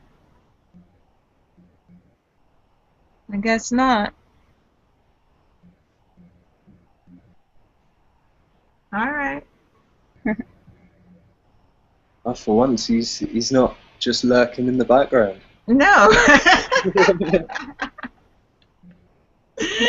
How I am though. I'm not a big talker normally on anywhere. There's quite a few of us that like to just sit and listen, so Yeah. it's completely fine. And when these do go live, there's the opportunity for people just to view it on YouTube as well. So you don't necessarily have to take part. So then you can choose to go in and view and participate if you wish, and then return to viewing after you've asked questions and got your little bit of knowledge that you require for that present time. Mhm. Nice. The best thing about this is there's very little restrictions. We're trying to transcend limits. Not trying. We are transcending limits. Thank you for helping me transcend the limit. Exactly. It's a constant ongoing progress. So Exactly. we're all on the same kind of wavelength. May not be the exact same one, but that's fine. That means that there's going to be so many different experiences joining together and helping to co-create this huge experience, which is going to encompass everything instead of cutting out things and going this or that, this or that. It's going to be this and everything. Exactly. It's about allowing everything to come to you instead of putting restrictions on it or boxes into your world. It's allowing everything, all the ideas that you would like, all the experiences that you would like to have, or even just listening to other people's experiences. They're very helpful. And so I love this group. It's a fun group. Yeah, I love it already. Yeah. You guys are like the best therapists I've ever heard. Yeah. And the best part about it, we don't charge anything. Exactly.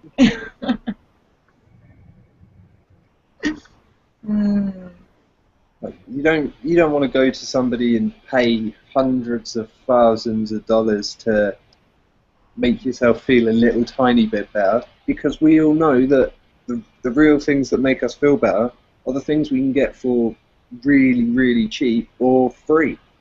Exactly. Because we just do it. We just are it.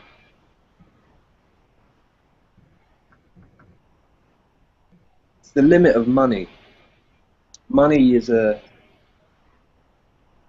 well, not necessarily money. Money's a tool, but there's a lot of restrictions on it. Mm-hmm. So I'd like to see the next step in the currency, or the economic decline that's going to become our future form of how we trade, how we do everything, by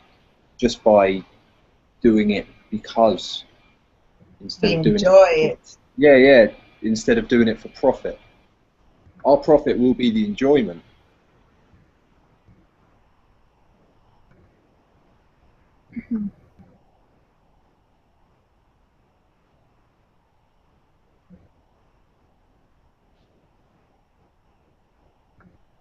So do you just farm or do you do anything else? Like, do you have a passion of yours or?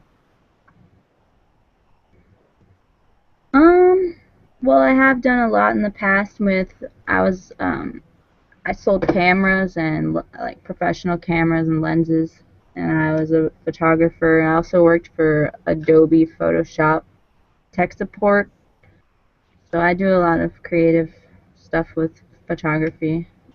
Okay, so that's your passion? I do love cameras. Hmm. What about you?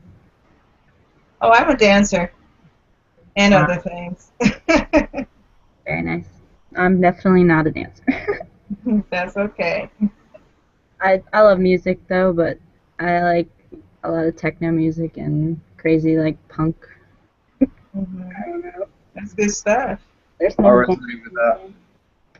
I wouldn't necessarily say that I'm very fluent on the dance floor, but I give it a good try. That's all that matters. I'm a lot more fluid playing the music than dancing to it. Oh, really? What do you play? Everything, anything I can pick up, I will give it a shot. I tend to have this ingrained ability to just pick up things and be able to do it really easy. So you play the guitar, the drums, the piano? Drums mainly, guitar, bass, vocal, bit of piano. I used to play clarinet and do a few other like marching band kind of things. A lot of punk music, a lot of rock. I didn't know you were so musical. Oh, very musical. Or it's one of my main creative outlets.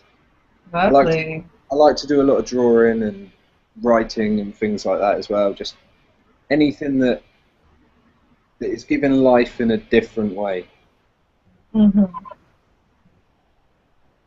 Love that. Got green fingers as well. I love the plants. Oh, you love plants. Yes. Plants, animals. I love life. That's the one. I'm put a limit on it. I love everything. Yes. I love plants. Plants are my life. I wake up and I just frolic around my garden. I have 22 acres of land with just everything you can imagine planted here. And my job is I have a website where I sell my seeds. I sell organic heirloom seeds for a living. It's pretty awesome. And also, I have like 50 chickens. Nice. And they're all just free range around. They don't really have cages, you know. Mm-hmm. The way it should be. Exactly. Beautiful. Yeah, they're such amazing creatures. They're smarter than dogs, I swear. That's the first time I've heard anyone say that about chickens.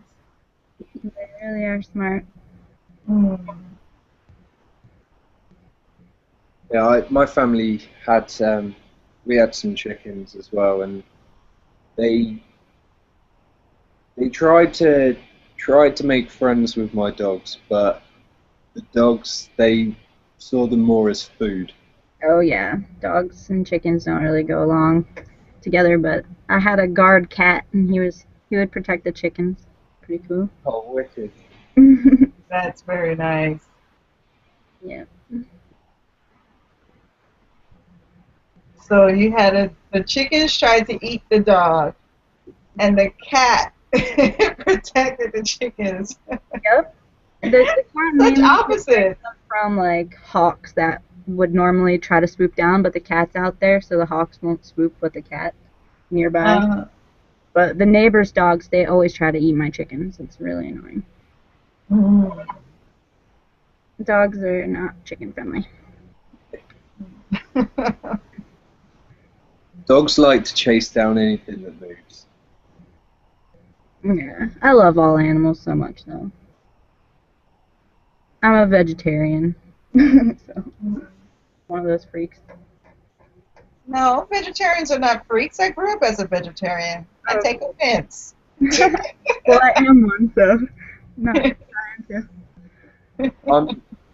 I'm kind of vegetarian. I eat what I feel really like. I mostly eat vegetables, but there's days that I wake up and I go, I need some extra protein today, so I'll go out and I'll get some fish, or it's mainly fish normally. Yeah. It's because I used to go fishing a lot as a kid, so I've been raised with the kind of the taste for fish, and that was my favorite meat really. Mm-hmm. In something I read, go ahead. Sorry. There was something that I read recently about it was a spiritual like channeling thing, and they talked about how eating a cow had a lot more karma than eating a fish. So eating a fish has less karma, according to that. Is that what it is? Yeah. I never heard that, but okay. No, it just depends how you see it. If you give thanks to the cow, if you know the cow and you've done it all because of the sustenance, and you've given love to the cow, you've not just killed it and gone, right, let's sell it. You kind of, there's a bit more love in it instead of just mindlessly consuming meat. Right. I think that's one of the biggest attractions of karma, is how you and other people perceive what you're doing. Mm-hmm. Because if you're raised in a world that's believing that fighting and killing animals is for the best purpose, then you're not necessarily going to have negative karma towards that activity. But if you're raised in a family that goes mainly like a vegan family or something, and then you start eating meat, you're most likely going to have family members that are like, oh, that's bad, so you're going to start to believe that eating meat is bad. And then you're going to attract that kind of negative mindset about, oh, I shouldn't eat meat because it's killing the helpless animal. But in some ways, we have always worked with the animals for our own sustenance as well as their own sustenance. It's been not so much in the most recent times, but a lot of the previous cultures, especially in India, they have a very symbiotic relationship with the cow, where they don't choose to eat the meat, but they will use pretty much everything else that the cow creates for their sustenance. So they live side by side and revere the cow as a spiritual entity instead of just food, which seems to be quite a Western mindset of McDonald's and Burger King and all of that greasy nonsense. But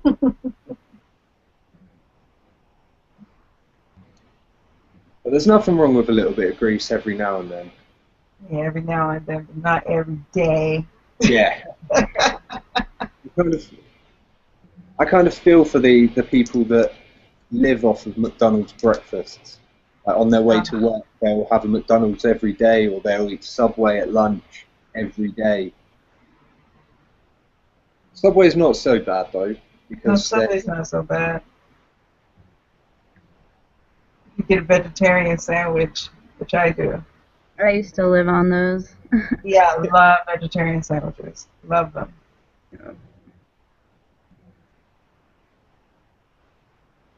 A lot of the problem is the seeds. Like, I'm a seed seller, so the corn and whatnot that they're feeding these cows is just, it's got pesticide bred into the genetics of it. What is that going to do to your body, you know? That's horrible. If I was going to eat meat, I would definitely not eat that crap. I know in Europe, you're in Europe, I can hear your accent, but I guess you're in Europe. They don't allow GMOs there, I guess. I'm not too sure. We still use them, but we're not so much on the Monsanto corporation kind of GMO food line, which there seems to be quite a lot in America. Yes, it is. But now I believe they made them label if a product has GMOs, now it's a new law, they have to label it. Yeah, there's a release of the amount of GMOs and pesticides that are actually being used as well. So there's a light side to it as well. So if you choose to eat the genetically modified organisms, which were created as a means to allow more food production, to allow food for everyone. So in some ways they aren't necessarily completely bad, but they have a nasty habit of upsetting our gut bacteria. Not just that, it has a nasty habit of upsetting the natural balance of nature when they're planted. It takes so many years for the soil to rid itself of the chemicals as well.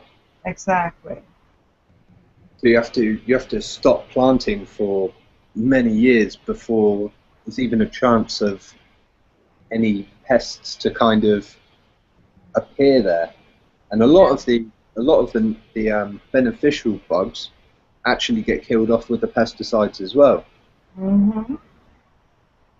But there are many plants, such as garlic, which is actually a massive pesticide anyway, that isn't necessarily harmful to the bugs. There's just a load of bugs that stay away from it because they don't like the taste of it. So I think that should be one of the ways that we're moving towards, is planting with companion planting, so that they're benefiting each other just because the different types of bugs, the different types of scents, the different types of colours, and the different nutrients that are being taken in and released into the soil. But we're making huge steps towards a world-friendly food market, but it's going to take some time still, just to get it all set into stone. But I have high hopes. Not just hopes. Well, I've started to see it happening. So the hopes hopes are turning into thoughts and realizations. Exactly. And they're all creating it. So yeah. Not just hopes. Once that dream comes into your mind, that's when the ball starts rolling. You start thinking about it more, and then more people start catching on in the global consciousness, and then the world picks up on it and goes, actually, this isn't such a bad idea. Yeah.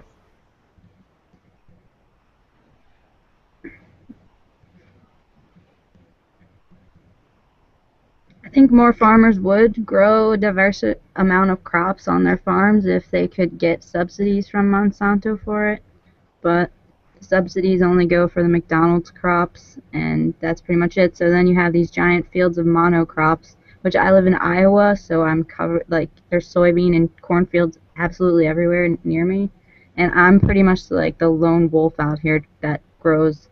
I grow like 200 different things, and they're all mixed together. Got like my perennials all mixed in, and my things that draw in the beneficial insects, and I grow a lot of garlic and onions and stuff like that, and chives that have that smell that insects don't like, the bad ones. So, but farmers, they're not interested in any of that unless you can show them the money. Most farmers, I'm not gonna say all of them, but around here, it's really old school, and they just want their crop insurance. They won't do anything without it. So Monsanto is, to me, a very negative force in the world because of that. Yeah, they seem to be quite profit hungry. So they're creating like a need for profit with the farmers, which isn't being helped by branding such as McDonald's planting huge amounts of crops and taking over farmland from smaller companies and smaller farmers.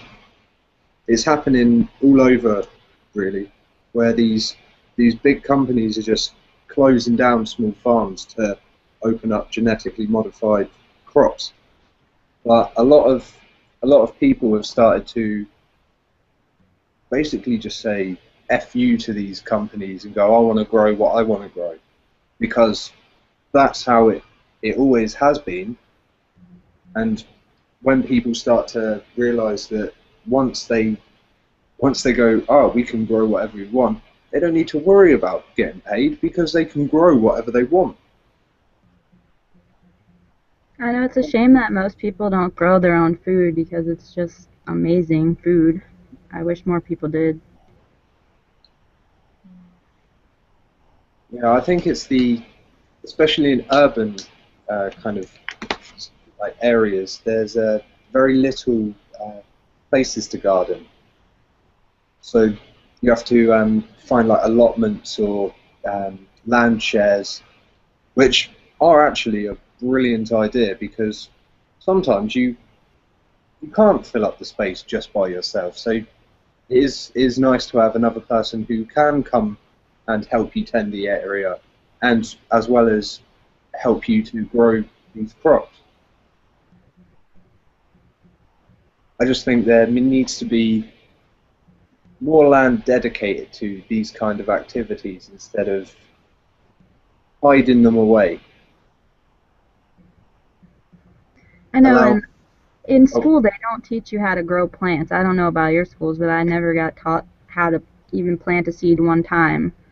And that's just crazy to me. I don't know.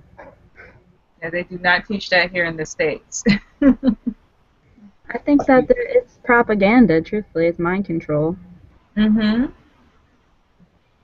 To get people content with buying in the supermarket, so then they don't look to their self to be able to produce this food. Mm-hmm. I think the only kind of plant growing activity I've ever done in school was growing cress. What's that? Growing cress. Oh, cress. Like it looks like a stalk with leaves on it. Yeah, it's kind of like mustard. Well, I've never seen mustard in its original form. Oh God, I have so much mustard in my field. It's a giant, like a big yellow flowery bush. It's pretty. Oh yeah? Yeah. Cress is pretty hard to grow without a lot of natural, clean water. Like, I guess you're in England or something like that, but yeah, definitely grow cress here. We have a lot of fluoride over here as well, so we're hopefully there's been a decline of it. There's also been a rise in certain cities of fluoride. So a lot of the rural areas have been shutting down the fluoride, and then a lot of cities have been gaining it. I'm not sure how that's going in America, because I know that a lot of your tap water is it is filled nice. with it. Yeah, it's all sorts of things. I use an RO filter. I don't trust the water. Me either. I just drink water from the bottle, and that's it. It's a shame that we have to do that, to tell you the truth. Like, we have to buy water, the most natural thing on this earth. We have to buy it just to have clean water. The company that's buying up all the natural water sources is Nestle. So watch out for them. Yeah, they are. And they're bottling it and selling it. Yep. And they're taking it away from local communities and giving it to a giant corporation. It's kind of ridiculous. They figure people want water. People need water. so they're going to take advantage and make a profit off of it. Like the California drought, they're going to need water, and Nestle's going to sell it to them. Yep. Yeah, I found that funny about the most recent Olympics was they would only sell bottled water in sight. You weren't allowed to bring your own water. You weren't allowed to bring your own food. So you had to buy what was on there, which was sponsored by McDonald's, funnily enough. And so there's all these people going there to watch sporting activities, eating McDonald's, drinking dodgy water that's been kind of made for profit, taken out of the hands of the landowners that were originally finding this water, or the springs that are that should just be allowed to run free. But instead they're capping it off and restricting the flow down through the rivers. And by bottling it, they're also putting chemicals into the springs, and then that's harming the fish. But I'm trying to imagine. There's the word again. Try. Imagine the world you want. I'm working on the imagination of free water for everyone, free food for everyone. Yes, imagine the world you want. The ability to grow whatever you wish, whenever you wish, wherever you wish. The ability to just go, I don't want to live here anymore. I don't have to worry about paying rent. I can just, up and go. Somewhere else. Go, okay, this is a nice place to build a house. Go out, find the materials, or go and, buy the materials off of somebody to go and build this house, and then nobody really fussed about you living there. Because that's the problem with the UK, is that where it's mostly owned by the Queen, she doesn't like people setting up on her land. But in America, there's a lot of room for people to just go out into the woods and build a cabin, which I really, really like that idea. I welcome that idea over here as well. Say that one more time. You cannot build on the Queen's land. Yeah, the Queen likes to take taxes, and if you don't pay the taxes to the land, then she gets like bailiffs and the big companies to come in and go, you owe us money, otherwise you can't live here. Oh, I see. But it's moving. I perceive the freedom to be able to move wherever we want, to just go and be. So you can't just find an open space in the UK and you buy the land, and once you buy the land, you can build a house and it's yours scot-free. That's what you're saying. If you buy the land, then it's possible. But you have to buy the land beforehand. It's not owned by the world, it's owned by the country. Which I don't like that idea, because the country was here long before we were. So we should just be able to just move around it, not upset it, not build big concrete structures that aren't going to wear away over time, which are just becoming giant eyesores. I like the idea of building a little shed.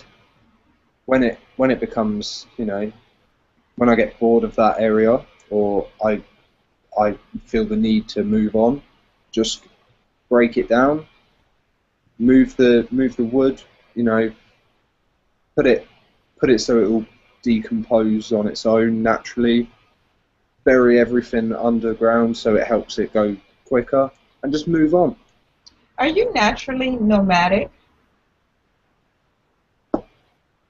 I'm not, but I have a very, very strong resonance with it, and I have multiple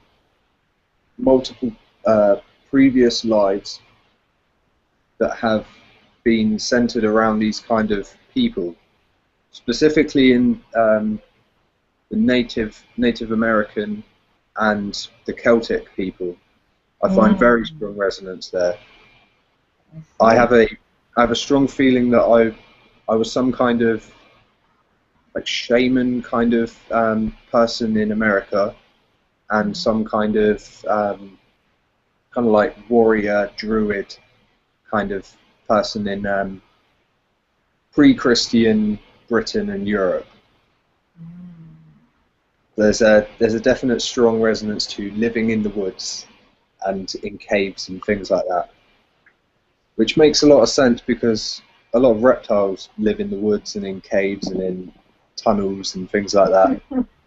So it does make a lot of sense that that would be my kind of my dream, just living on the land, not really giving a fuck and just being kind of like the animals do, just moving around and build my nest wherever it goes, and then whenever the feeling takes me, just move on. Yeah. I wish more people thought like that and tried to minimize the amount of trash and water use, whatnot. If you realize what comes from the land, then it wouldn't take so much. A lot of people in America are very wasteful, in my opinion. Mm-hmm. That's what happens in a consumer environment. You just constantly consume to the point of being destructive, really. Yep. Very capitalistic society. Buy. And in the process, you're destroying a lot without knowing. That's what it took from us, the knowledge that we are destroying the earth without any understanding.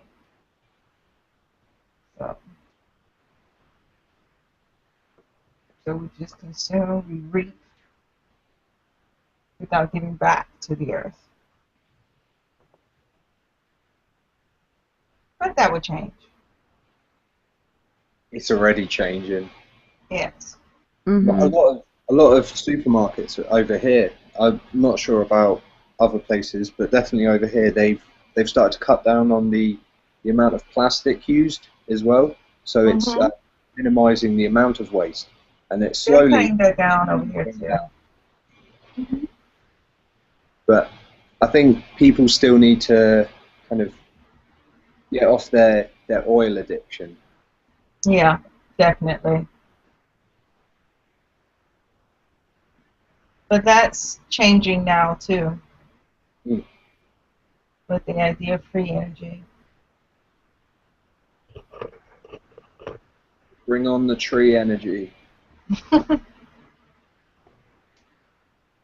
lot of tree energy has been suppressed by the government, though, because they can't patent it and they can't sell it, and they have all these existing companies. Like George Bush owns the oil. No, but guess what? Put him out of business.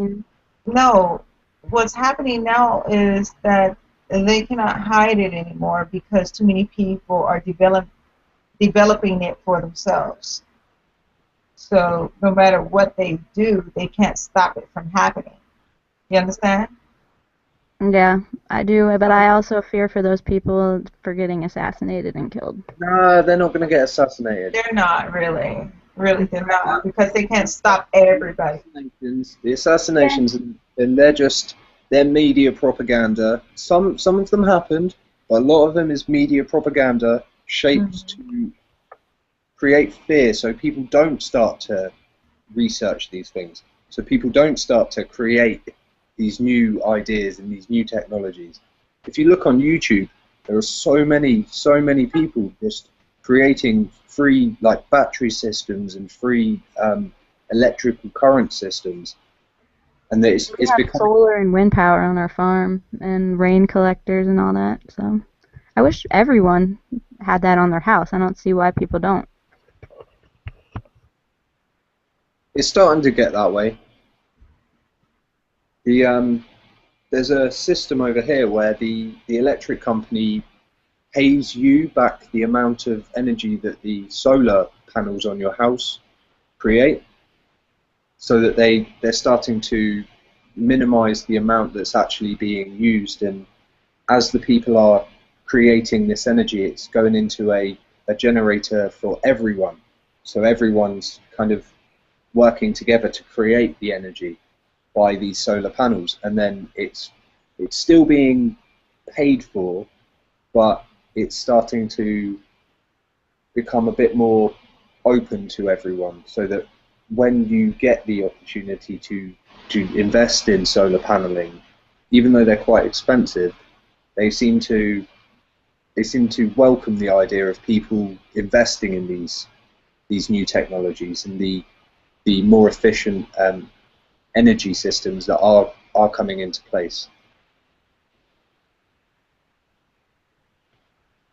I just think that the media and the profit giants they're trying their hardest to keep a grip on it, but everyone's just kind of laughing at them now and just seeing the TV for what it is, as an entertainment box, instead of how they should view their life. Because that's the way I see it. Is when something comes up on the news, most of the time I look at it and go, they can't be real. Like, there's so much negativity on the TV that they don't even start to think about the amazing possibilities that are actually happening on the other side of the spectrum. They're just always focusing on this kind of fear-mongering tactics, instead of letting people know that there are some beautiful inventions coming to the public domain now, that people such as ourselves are just going, actually, I have the knowledge, I have the power to do this, so why not? And why not just share the information freely? And that's one of the wonders of the internet, is the ability to share the internet pretty much as free as we wish.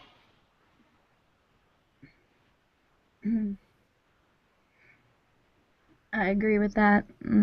I also was talking this morning about on just some comment board on Yahoo News about